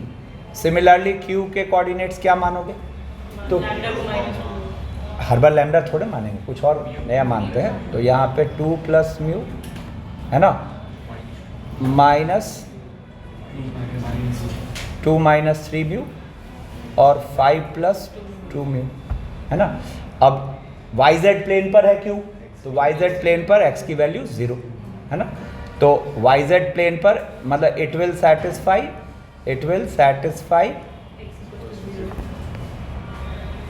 x equals to 0, therefore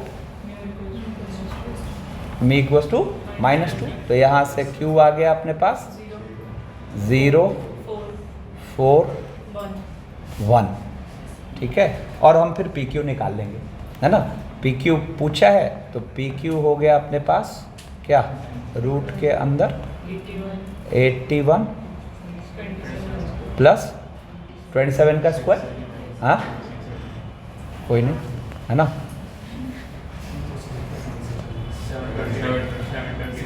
729 अरे काम ही नहीं किया ये, अच्छा ऑफ होगा 729 है ना, और प्लस 380 320 हट 324 30 तक याद रखा करो स्क्वायर, ठीक है।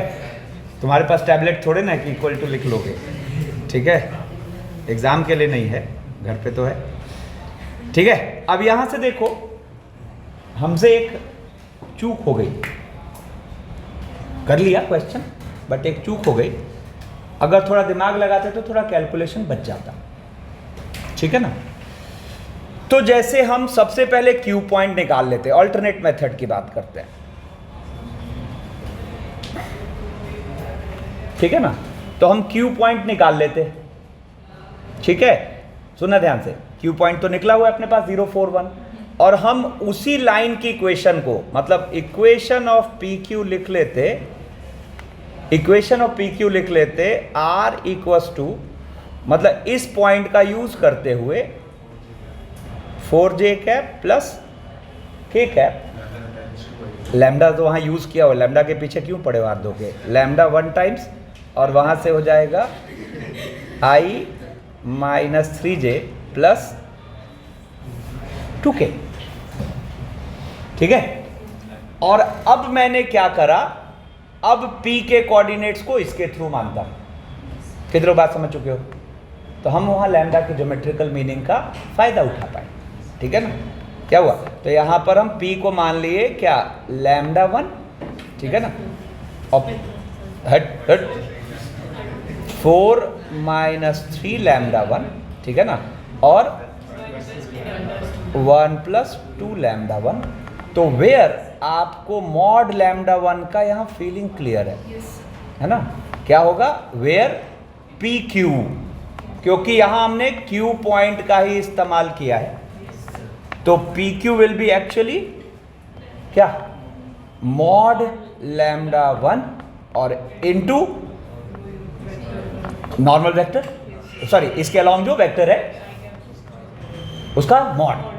तो अब सोचो, यानी कि मॉड लैम्डा 1 और इनटू क्या हो जाए, रूट के अंदर 1 प्लस 9 प्लस 4, बोलो ना, ठीक है। तो अब P will satisfy the plane, तो P will satisfy the plane. तो चलो मैं यही वाली बात यहां से लिख लेता हूं,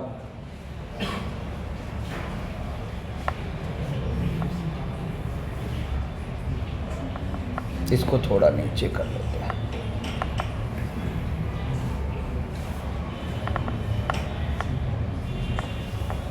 देखो, तो P विल सेटिस्फाई दिस, तो यहां से क्या हुआ जरा देखना, इसको रखते हैं, तो 2 लैम्डा 1 माइनस 12 प्लस 9 लैम्डा 1 और प्लस 4 प्लस 8 लैम्डा 1, ठीक है ना, इक्वल्स टू 163। तो कितना हो गया, 19 लैम्डा 1, ठीक है ना, और इधर से हो गया 171 है ना, 9 टाइम्स, तो लैम्डा 1 इज 9, ठीक है ना। तो अब ये जो पी क्यू अपने पास है ना, तो पी क्यू को आप बोल पाए 9 रूट है ना। तो जो हमें वहाँ कैलकुलेशन इरिटेट कर रहा था, है ना, ये एक मतलब इंटरेस्टिंग चीज़ है, जो नज़रअंदाज करोगे तो फंसोगे। यहाँ तो उतना बुरा नहीं था कैलकुलेशन, है ना, लेकिन कई बार बहुत बुरा हो जाता है ना।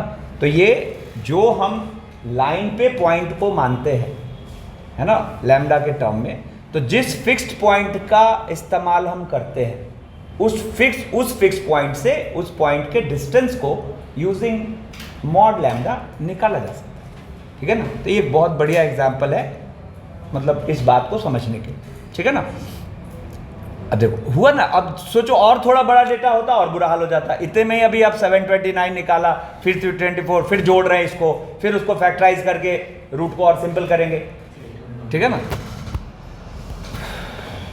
चलो फिर नेक्स्ट आते हैं, if the shortest distance between the plane, एक लिखा हुआ है, and the plane containing the lines this is √6। अब सोचो दो प्लेन के बीच शॉर्टेस्ट डिस्टेंस अगर पैरेलल है तब तो मिलेगा, इंटरसेक्टिंग है तो 0 हो जाएगा। तो यहाँ पे ये जो भी कह रहा है उसके हिसाब से ये तय हो गया कि इनसे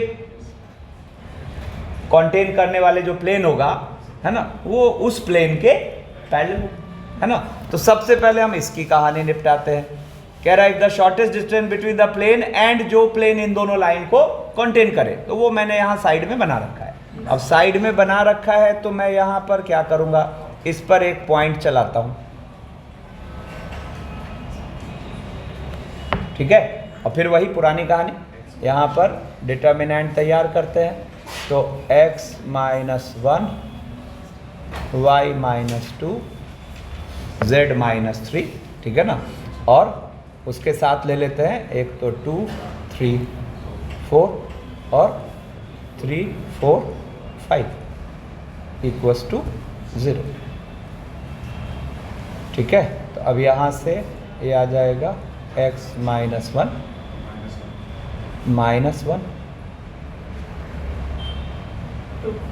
12 - 10 2 और z - 3 -1 इक्वल्स टू 0। तो यहाँ से क्या आ जाएगा, तो -x + 2y -z और +1 + 3 4 -4, लो ये तो गायब, है ना। तो यहाँ से अपने पास वो प्लेन की इक्वेशन आ गई, x - 2y + z = 0। अब इसके साथ हमें इसका शॉर्टेस्ट डिस्टेंस चाहिए, है ना। दूसरी प्लेन कौन सी हो गई, ये वाली, ax - 2y + z = d। इनके बीच के शॉर्टेस्ट डिस्टेंस चाहिए। तो देखो सबसे पहले तो हमें a मिल चुका है, तो अगर मैं इसको 1 बोलूँ और इसको 2 बोलूँ, तो from 1 and 2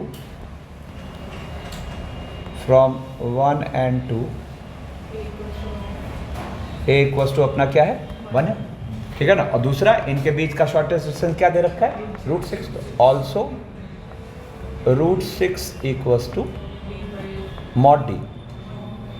mod d upon root के अंदर 1 + 4 + 1, है ना। तो यहाँ से दिस इम्प्लाइज d = या तो 6 और 9, ठीक है। देखो फिर कह रहा है plane x + 2y - z - 1 = 0 is rotated about its line of intersection with the plane, दूसरा वाला, ठीक है। तुरंत माइंड में अपने कॉपी के 2 पन्ने ले आओ, ठीक है, ले आए। अब एक पन्ने को बोल दो x + 2y - z - 1 = 0, दूसरे पेज को बोल दो 3x + y + z + 2 = 0, ठीक है ना। अब कह रहा है कि फर्स्ट प्लेन को सेकेंड प्लेन की लाइन ऑफ इंटरसेक्शन के अबाउट घुमा रहे हैं, मतलब अपनी कॉपी के कोई थर्ड पेज, मतलब बेसिकली यहां प्लेन इन न्यू पोजीशन जो होगा वो अपनी कॉपी का ही कोई थर्ड पेज होगा, ठीक है ना। तो अब क्या कह रहा है, is rotated about its line of intersection with the plane this in such a way that the plane in new position. अब यहां रुकते हैं। तो हमें ये जो प्लेन इन न्यू पोजीशन है ये हमें एक अननोन में पता है, p1 + λ टाइम्स p2 = 0, ठीक है ना। तो अब कह रहा है in such a way that the plane in new position is parallel with the line having direction ratio this. तब सोचो, सबसे पहले तो हम लेट द रिक्वायर्ड प्लेन भी मान लेते हैं। Let the required plane be, let the required plane be P1 plus lambda times P2 x plus 2y minus z minus 1 plus lambda times 3x plus y plus z plus 2 equals to 0। ठीक है ना। अब हम सोच रहे हैं कोई मुझे लैम्डा बता दे, तो अब इंफॉर्मेशन क्या है कि this plane is parallel with the line having direction ratio this, है ना। तो it is parallel with minus I plus 4j plus 3k। अब ये अगर पैरेलल है इस वेक्टर से, तो इसका मतलब इसका जो नॉर्मल होगा वो इसके साथ डॉट क्या देगा, 0। तो देयरफॉर हम यहाँ से क्या बोल देंगे, 1 plus 3 लैम्डा इंटू -1, फिर 2 plus लैम्डा इंटू 4, है ना, और -1 plus lambda into 3 equals to 0। वहाँ से जो लैम्डा आएगा उसको हम रख देंगे, आंसर आ जाएगा। ठीक है। अब जैसे कह रहा है find the equation of the line passing through 1 -2 -3 and parallel to the line this. अब सुनना मेरी बात, जैसे ही बोला parallel to the line this, और ये लाइन अपनी कौन से फॉर्म में है, अनसिमेट्रिकल फॉर्म में। ठीक है ना। लाइन बोल के 2 प्लेन दिया, मतलब क्या हुआ, अनसिमेट्रिकल फॉर्म, है ना। तो अब सुनो क्वेश्चन क्या कह रहा है, हमें एक ऐसे लाइन की इक्वेशन चाहिए जो इससे पास कर रही है और इस वाली लाइन से पैरेलल है ना। तो अब जैसे ही हम इन दोनों प्लेन के नॉर्मल का क्रॉस लेंगे तो वो उस लाइन के अलोंग हो जाएगा। फिर से सुनो क्या कह रहा है, हमें एक ऐसी लाइन की इक्वेशन चाहिए जो पास करे इससे और इस वाली लाइन से पैरेलल हो। तो हमें ये जो लाइन ऑफ इंटरसेक्शन है इस पर, इसके अलोंग हमेशा एक वेक्टर पता होता है n1 क्रॉस n2, है ना। तो हमें जो रिक्वायर्ड लाइन चाहिए वो n1 क्रॉस n2 से ही, मतलब से ही तो पैरेलल होगा। तो यहाँ पर तुरंत इसको देख के हम एक रफ वर्क करते हैं, क्या होगा, I J K, ठीक है ना, और 2 3 -3 और 3 और 2 और प्रोसीड करते हैं। तो I, तो 6 -6I, J अब यहाँ से हो गया -9 -4 और K -8 बिल्कुल ठीक है, -7, ठीक है ना। तो therefore equation of required line will B, equation of required line will B, पक्की बात है जो हमें लाइन चाहिए वो इससे क्या होना है, पैरेलल, है ना, और पास करना है इससे। तो अब सिनेरियो अपने पास क्या है, सोचो तो, यहाँ से अपने पास सिनेरियो क्या है कि जो हमें लाइन चाहिए it is passing through 1 -2 -3 and it is parallel to a vector 6I plus काम ही खत्म है। तो हम बोलेंगे equation of required line will be R equals to क्या, I -2j -3k plus lambda times 6I plus 13j plus 17। ठीक है। फिर देखो कह रहा है find the equation of the line passing through 4 -14 और 4 and intersecting the line of intersection of the place this and this eight right angle. अब सुनो मेरी बात, क्या कह रहा है, हमें एक ऐसे लाइन की इक्वेशन चाहिए विच इज पासिंग थ्रू 4 -14 4, है ना। मतलब मान लेते हैं 4 -14 4 से एक लाइन पास कर रही है and intersecting the line of intersection. अब देखो यहां पर intersecting the line of intersection मतलब इन दोनों के लाइन ऑफ इंटरसेक्शन को इंटरसेक्ट कर रही है मान लेते हैं ए पर और राइट एंगल पर, तो हमें ये वाली लाइन की इक्वेशन चाहिए, ये वाली लाइन की इक्वेशन चाहिए। ठीक है, अब फिर देखो यहां पर सबसे पहला काम आई जे के और 3 2 -1 और 1 -2 -2। तो इसका पहले तो हम क्रॉस लेते हैं। अरे क्या कर रहे है ना, क्रॉस लेते हैं तो ये अपने पास आई कितना हो गया, -6 प्लस 5j है ना, और -8k। ठीक है, तो आप जैसे ही क्रॉस लिए तो आपको इसके अलोंग एक वेक्टर पता है, सॉरी इसके अलोंग एक वेक्टर पता है क्या, 6i -5j प्लस 8k। ठीक है, अब आपको क्या चाहिए, आपको चाहिए इस वाली लाइन की इक्वेशन। तो अब आप क्या सोच रहे हो, कैसे भी करके हमें मतलब इसका dr मिल जाए, मतलब इसके अलोंग एक वेक्टर मिल जाए या ए पॉइंट मिल जाए, बोलो। तो देखो अब यहां पर ये राइट एंगल पर है, तो अगर हम इस लाइन ऑफ इंटरसेक्शन की इक्वेशन निकाल लें तो हम मजे से इस पॉइंट ए को एक अननोन में मान सकते। नहीं समझ आया, हम अगर इस लाइन ऑफ इंटरसेक्शन को निकाल लें, अच्छा देखो एक रास्ता क्या है कि इस ओर हमें कोई वेक्टर मिल जाए, लेकिन इसका स्कोप दिख रहा है क्या, नहीं दिख रहा है, क्योंकि और कोई एक्स्ट्रा इंफॉर्मेशन तो है ही नहीं। ठीक है ना, तो हर हाल में फिर हमें इस पर एक पॉइंट चाहिए होगा रैंडम। ठीक है, क्या मैं समझा दूं, इस पर एक रैंडम पॉइंट हमें चाहिए होगा। ठीक है ना, तो रैंडम पॉइंट चाहिए होगा, है ना, तो अब उसको लिख लेते हैं कोई भी, है ना। तो अब पॉइंट चाहिए तो एक काम करो, जैसे x को 0 या z को किसी को भी रख दो। ठीक है ना, तो चलो x को 0 डाल लेते हैं, तो x को 0 डालोगे तो इक्वेशन क्या बनी, 2y - z = 5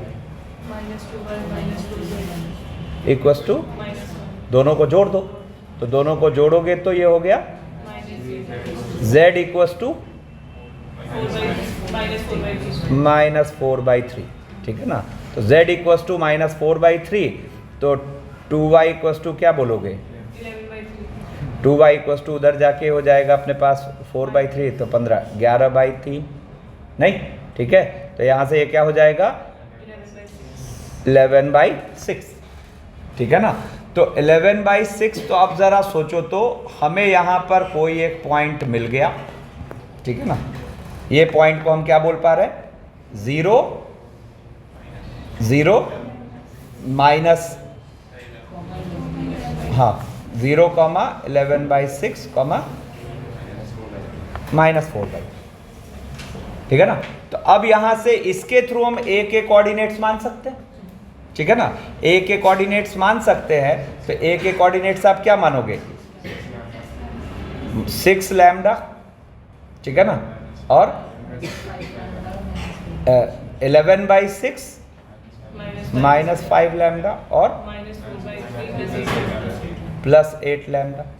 हालांकि हम यहाँ और दिमाग लगा के ये पॉइंट को और इजी कर सकते थे। हाँ, z को 0 डालते तो क्या होता देखो, 1, 1, हाँ ठीक है ना, मैं सही डाल रहा था, चुप। ये कैलकुलेशन ज़्यादा, ये हमें वहाँ दिमाग लगाना चाहिए। क्यों कैलकुलेशन ज़्यादा करेंगे, z को एक बार माइंड में रख के देख लेंगे ना।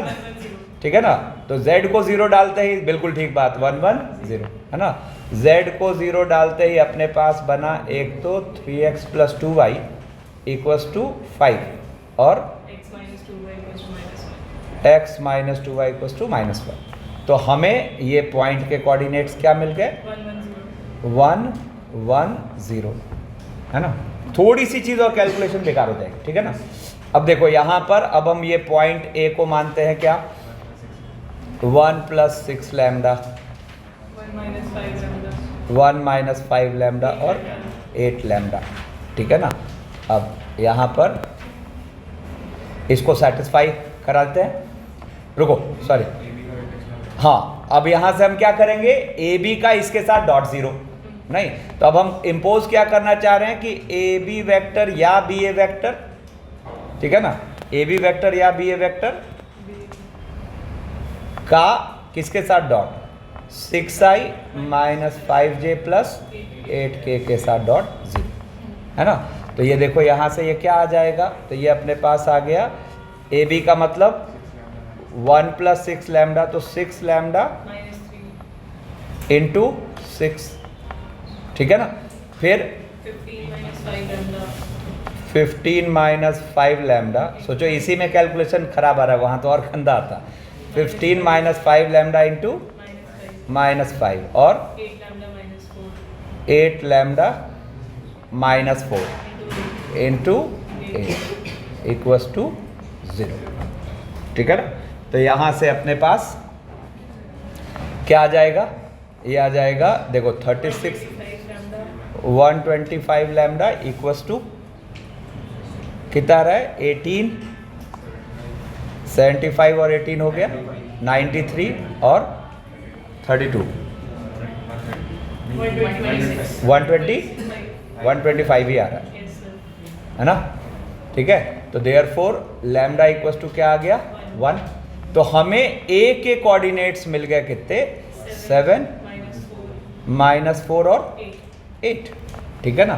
तो हम लाइन की इक्वेशन, तो देयरफॉर इक्वेशन ऑफ बी ए तो क्या होगा, आर इक्वस टू पॉइंट तो यही यूज कर लेते हैं, कौन सा 4i cap minus 14j cap plus 4k cap और प्लस समथिंग म्यू टाइम्स, अब दोनों को सब्ट्रैक्ट करते हैं तो म्यू टाइम्स है ना, तो 3i कैप है ना माइनस 14 और माइनस 4 प्लस 14 कितना हो गया 10j कैप और plus 4k cap,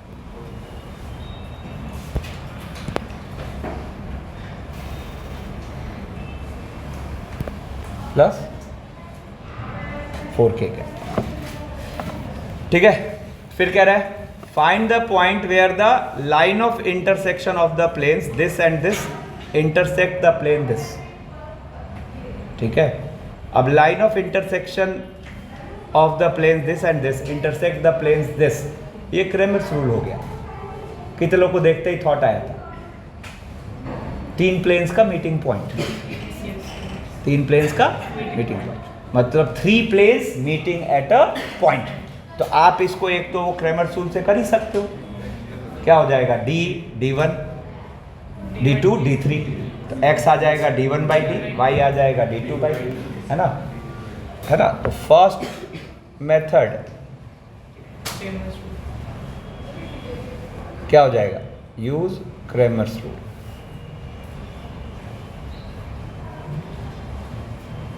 first method use Cramer's rule. Second method अपने पास है फिर वही लाइन ऑफ इंटरसेक्शन, ठीक है ना।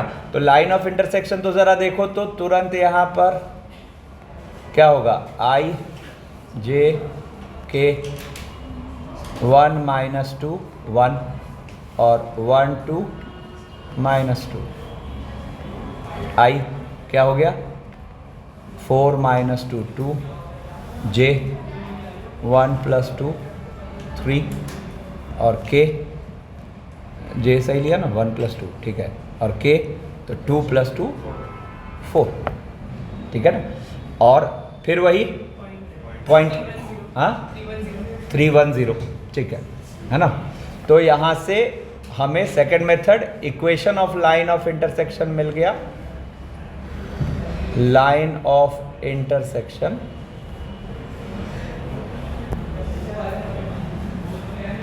ऑफ, इसको बोल देते हैं 1, इसको बोल देते हैं 2, इसको बोल देते हैं 3, ऑफ 1 and 2, 1 and 2, ठीक है ना। तो क्या मिला हुआ है हमें 310, हाँ बिल्कुल ठीक है। तो हम बोलेंगे R इक्वस टू क्या हो जाएगा 3i plus j plus lambda times 2i plus 3j plus 4k, ठीक है ना। अब यहाँ से हम let this line meets 3 at P, है ना।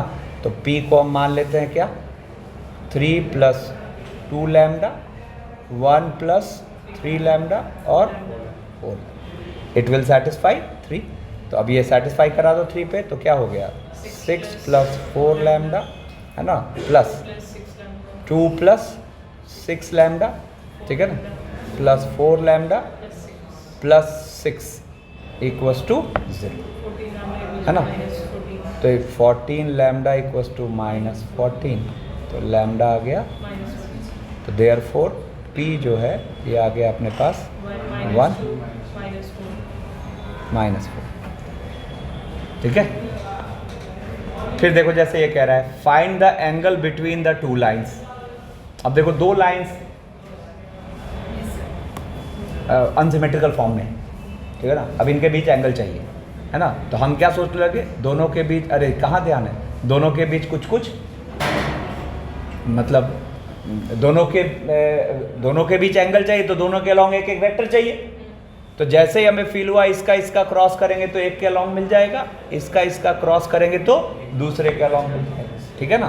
तो अब देखो यहाँ पर मैं एक काम करता हूँ, इस वाले वेक्टर को अगर n1 वेक्टर बोलूँ, है ना, n2 वेक्टर बोलूँ, इसको n3 वेक्टर, इसको n4 वेक्टर, तो आपको जो cos थीटा चाहिए, है ना, वो क्या हो, बेसिकली यहाँ पर थीटा जो है वो n1 cross n2 angle n3 cross n4 ही तो है ना। तो आपको cos थीटा चाहिए, तो ये क्या हो जाएगा n1 cross n2 dot n3 cross n4 upon mod n1 cross n2 into n3 cross n4। अब ऊपर वाला तो हम फॉर्मूला लिख देंगे, ऊपर वाला क्या हो जाएगा n1 dot n3 n2 dot n2 dot n3 n1 dot n4, ठीक है ना। और इसको हम लिख देंगे रूट के अंदर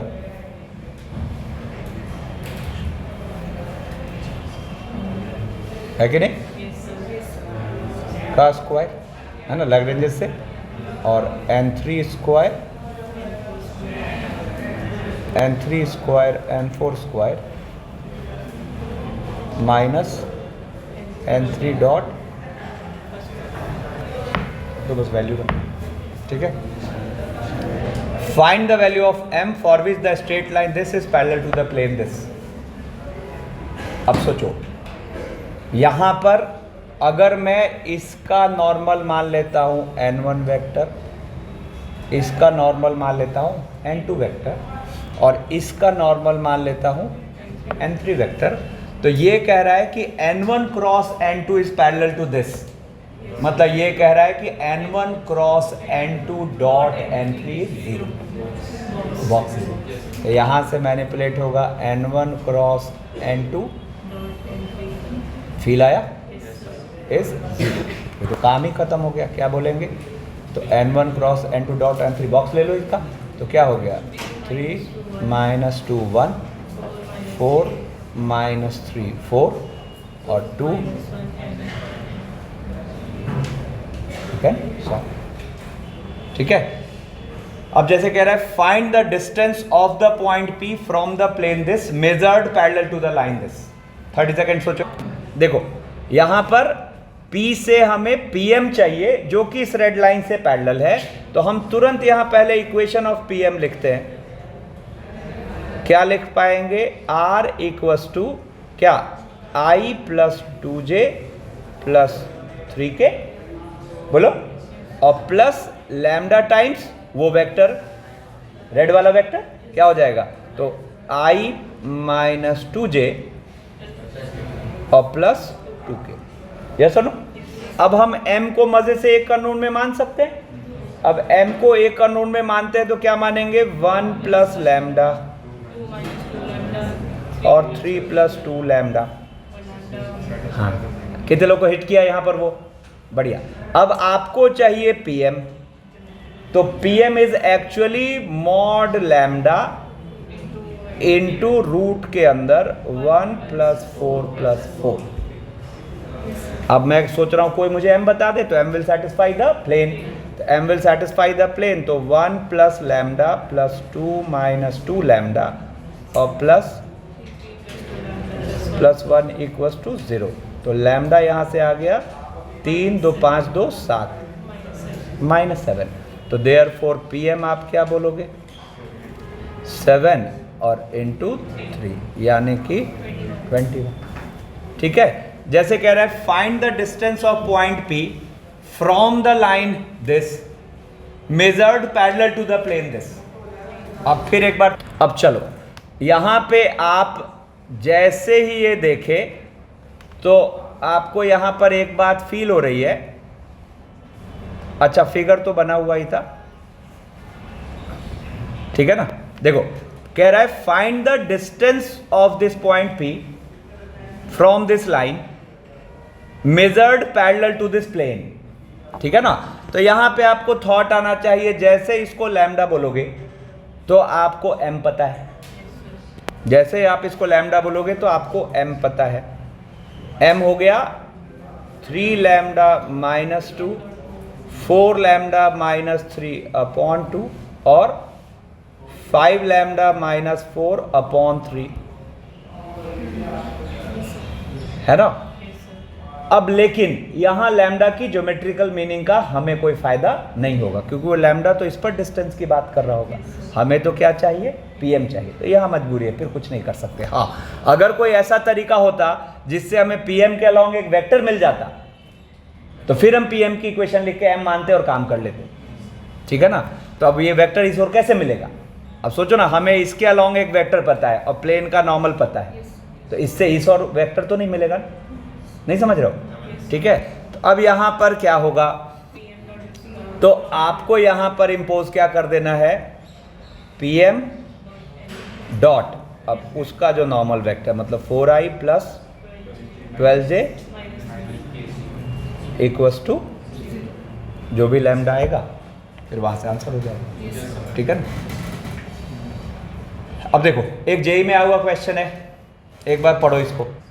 यहां जो आर क्यूब लिखा है ना, आर क्यूब का मतलब होता है स्पेस, कहीं आर स्क्वायर लिखा है तो होता है x y plane. In fact R square को कई बार आर क्रॉस आर भी लिख देता है ना। तो ये सब नोटेशन है, पढ़ो एक बार। चलो अब मुझे एक बात बताना, जैसे यहाँ कह रहा है in R cube let L be a line passing through origin, suppose that all points on L are at a constant distance from the two planes P1 and P2। पहले इसको क्रैक करते हैं, इसका मतलब क्या हुआ, P1 और P2 दोनों से बराबर दूरी पर L है, ये हुआ कांस्टेंट नॉट इक्वल। तो कितने लोगों को मिसकॉन्सेप्शन बना अभी, ठीक है ना, बी केयरफुल।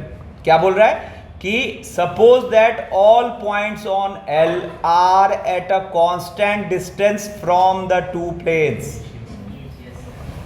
मतलब अपनी ये जो लाइन L होगी वो दोनों प्लेन से पैरेलल है, और अगर आप कांस्टेंट को इक्वल इंटरप्रेट कर लोगे तो आपके माइंड में आ जाएगा कि बाइसेक्टर पर रहे। कितने लोग को आया था, तो ये मिसअंडरस्टैंडिंग की वजह से आया। तो यहां पे हम ये कहेंगे कि अपनी ये जो लाइन है L, it is perpendicular to both the plane, sorry parallel to both the plane, मतलब एक तरीके से लाइन ऑफ इंटरसेक्शन से भी पैरेलल, लाइन ऑफ इंटरसेक्शन से भी पैरेलल। अब आगे पढ़ते हैं, तो कह रहा है let m be the locus of feet of perpendiculars from the points on L to the plane P1, है ना। मतलब अगर आप देखो तो यहाँ पे जो ब्लू लाइन एल बनी हुई है उस पूरे लाइन को हम नीचे वाले प्लेन पे प्रोजेक्ट कर रहे हैं। नहीं समझे भाई, इससे इस पर परपेंडिकुलर डाल रहे हैं, है ना। अभी चलो जीरो रहने दो, मैं कह रहा हूं इससे इस पर परपेंडिकुलर डाल रहे हो, और ये लोकस की बात अगर आप कर रहे हो तो आप पूरी की पूरी लाइन को इस प्लेन पर क्या कर रहे हो, प्रोजेक्ट कर रहे हो। ठीक है, तो पूरी की पूरी लाइन को इस पर प्रोजेक्ट कर रहे हो। रुको मैं फिर से पढ़ता हूं। Let m be the locus of feet of perpendiculars from the points on L to the plane P1, तो which of the following points lie on M, which of the following points lie on M। ठीक है, अब सुनो मेरी बात, इसको पहले यहां से मिटाते हैं, ये अननेसेसरी कंफ्यूजन कर रहा है। अपना ये सिनेरियो था कि ब्लू लाइन है जो ओरिजिन से पास कर रही है, ठीक है, और ब्लू लाइन पे लाई करने वाले पॉइंट्स को नीचे वाले प्लेन पे हम प्रोजेक्ट कर रहे हैं, तो वहां जो हमें लोकस ऑब्टेन हो रहा है दैट इज M, है ना। तो इनमें से कौन कौन सा पॉइंट M को सेटिस्फाई करेगा, ठीक है ना। तब हमने यहां टेक्निक क्या लगाई, सुना ध्यान से। पहली बात तो जैसे ही दोनों प्लेन के नॉर्मल का क्रॉस करेंगे तो हमें लाइन ऑफ इंटरसेक्शन के अलोंग एक वेक्टर मिल गया, और जो लाइन ऑफ इंटरसेक्शन के अलोंग वेक्टर है वही L के अलोंग वेक्टर है, बोलो। और हम क्या करेंगे, ओरिजिन से उस प्लेन पर डाल देंगे परपेंडिकुलर, और उसका क्या निकाल लेंगे, फुट। वो फुट निकालते ही हमें M लाइन पर एक पॉइंट भी मिल चुका है, काम खत्म, है ना। कितने लोग सोच लिए थे, बढ़िया। तो यहां पर क्या होगा, सबसे पहला रफ वर्क यहां भी करते हैं। देखो लाइन ऑफ इंटरसेक्शन खूब यूज हो रहा है ना। हाँ फिर से बताऊं, चलो ठीक है, रुको एक बार पहले इसको यहां से ये हटा लेते हैं। अभी देखो, इनफैक्ट ये ए को भी हटा लेते हैं, है ना। अभी देखो सिनेरियो क्या है, ये एल लाइन है पासिंग थ्रू ओरिजिन, ठीक है ना। और क्वेश्चन कह रहा है कि एल एक ऐसी लाइन है जो दोनों प्लेन से कांस्टेंट डिस्टेंस पर है। तो यहां से मैनिपुलेट हुआ कि ठीक है, ये तभी होगा जब एल लाइन दोनों प्लेन से एक साथ पैरेलल हो, दोनों प्लेन से एक साथ पैरेलल हो। अब क्या किया गया, ये जो एल लाइन है इस पर लाई करने वाले किसी भी वेरिएबल पॉइंट को नीचे वाली प्लेन पर प्रोजेक्ट कर दिया गया, है ना। तो कह रहा है वहां से उस प्लेन पर एक लोकस ऑब्टेन हुआ, ठीक है ना, जिसको M बोला जा रहा है ना। तो उस लोकस पर इनमें से कौन कौन से पॉइंट्स लाई करेंगे, ये क्वेश्चन था। अब हमने इसकी स्ट्रेटजी क्या तैयार की कि जैसे ही हम ये समझे कि ब्लू लाइन जो है वो दोनों प्लेन से साइमल्टेनियसली पैरेलल है ना, तो इसका मतलब इसके लाइन ऑफ इंटरसेक्शन से भी पैरेलल है। तो हम दोनों प्लेन के नॉर्मल का जैसे ही क्रॉस करेंगे तो ब्लू लाइन के अलोंग हमें एक वेक्टर मिल चुका है। अब जो ब्लू लाइन के अलोंग वेक्टर है वही वेक्टर प्रोजेक्शन पे भी वेक्टर का काम करेगा, अरे क्योंकि उसी लाइन को तो पैरेलल प्रोजेक्ट किया है, ठीक है ना। तो वही वेक्टर इस लाइन के अलोंग वेक्टर का काम करेगा। और अब हम ओरिजिन से नीचे वाली प्लेन पर परपेंडिकुलर का फुट निकाल लेंगे A, तो हमें उस वाली लाइन पर एक पॉइंट भी मिल गया, ठीक है। कितने लोग एकदम मस्त वाला समझ गए, ठीक है। तो यहां पर क्या, एक क्रॉस लेते हैं हम I J K, ठीक है, और 2 -1 1 और 1 2 -1, ठीक है। अब यहां पर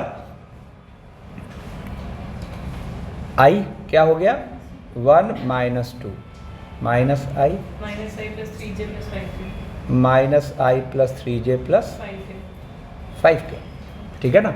तो ये हमें किसके अलोंग वेक्टर मिल चुका है, ब्लू लाइन के अलोंग। अब ब्लू लाइन के अलोंग मिल चुका है तो AM के अलोंग भी मिल चुका है। अब अपना टारगेट क्या है, वो पॉइंट A निकालना। तो जरा देखो तो आपको OA के अलोंग एक वेक्टर पता है जो इसका नॉर्मल होगा, बोलो। तो आप सोचो इक्वेशन ऑफ OA आप क्या बोल सकते हो, R = 0 और प्लस समथिंग लैम्डा टाइम्स क्या, I माइनस के, है ना। तो देयरफॉर A को हम मान लेते हैं क्या, लैम्डा 2 लैम्डा माइनस लैम्डा, ठीक है, और वो इस प्लेन को क्या करे, सेटिस्फाई। तो इट विल सेटिस्फाई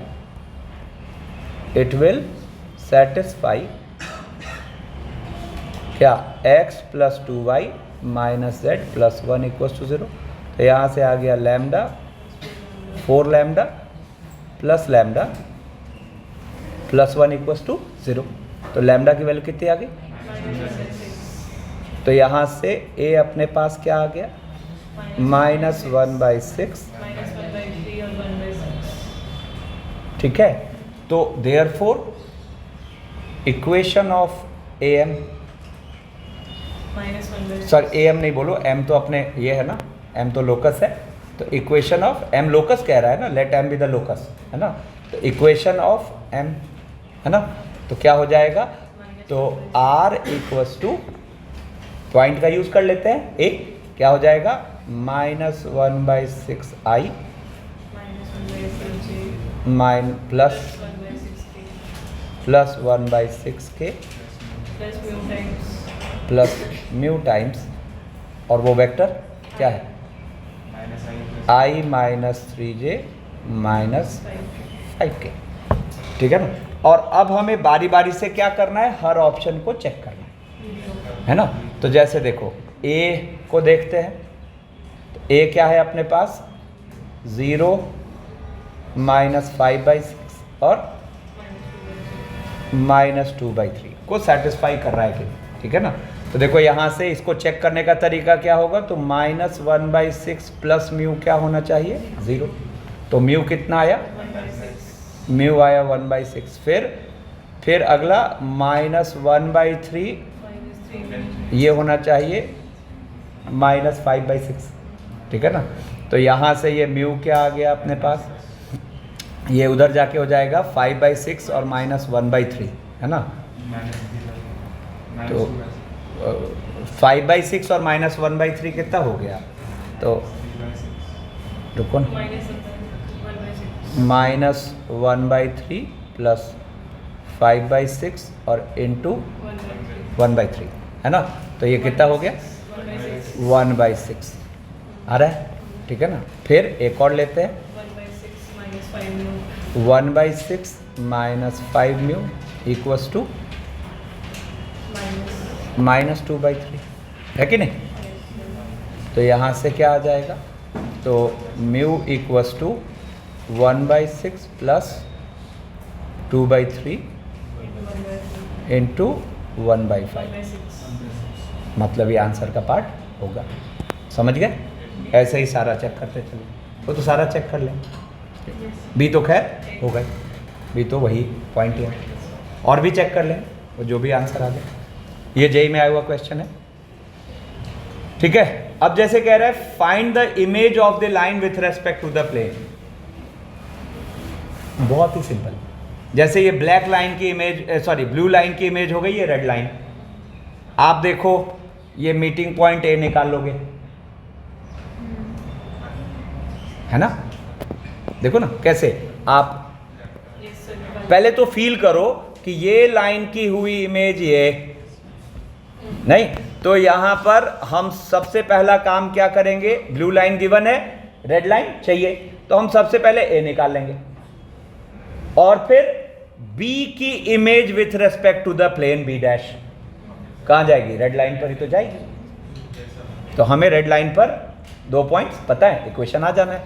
मतलब क्या होगा, यहां पर अगर देखो तो ए के कोऑर्डिनेट्स आप क्या मान सकते हो, ए के कोऑर्डिनेट्स मान सकते हो 1 + 2 लैम्डा, 1 - 3 लैम्डा और 1 + 5 लैम्डा, और इसको किस में सेटिस्फाई करा दें, प्लेन में। तो ये हो गया अपने पास 1 + 2 लैम्डा + 2 - 6 लैम्डा + 3 इक्वल्स टू 0। तो यहाँ से कितना आ गया, हाँ सॉरी इक्वल्स टू 4, कितना आ गया देखो, तो 15 17 11 लैम्डा, 11 लैम्डा इक्वल्स टू -2, ठीक है ना। तो हमें किसके कोऑर्डिनेट्स मिल गए, ए के। अब ये मैं पूरा नहीं करूंगा, image of B, B dash is image of B, B dash is image of B, है ना, with respect to the plane, with respect to the plane.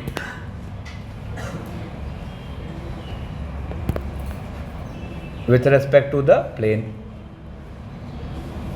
therefore it will lie on the red line।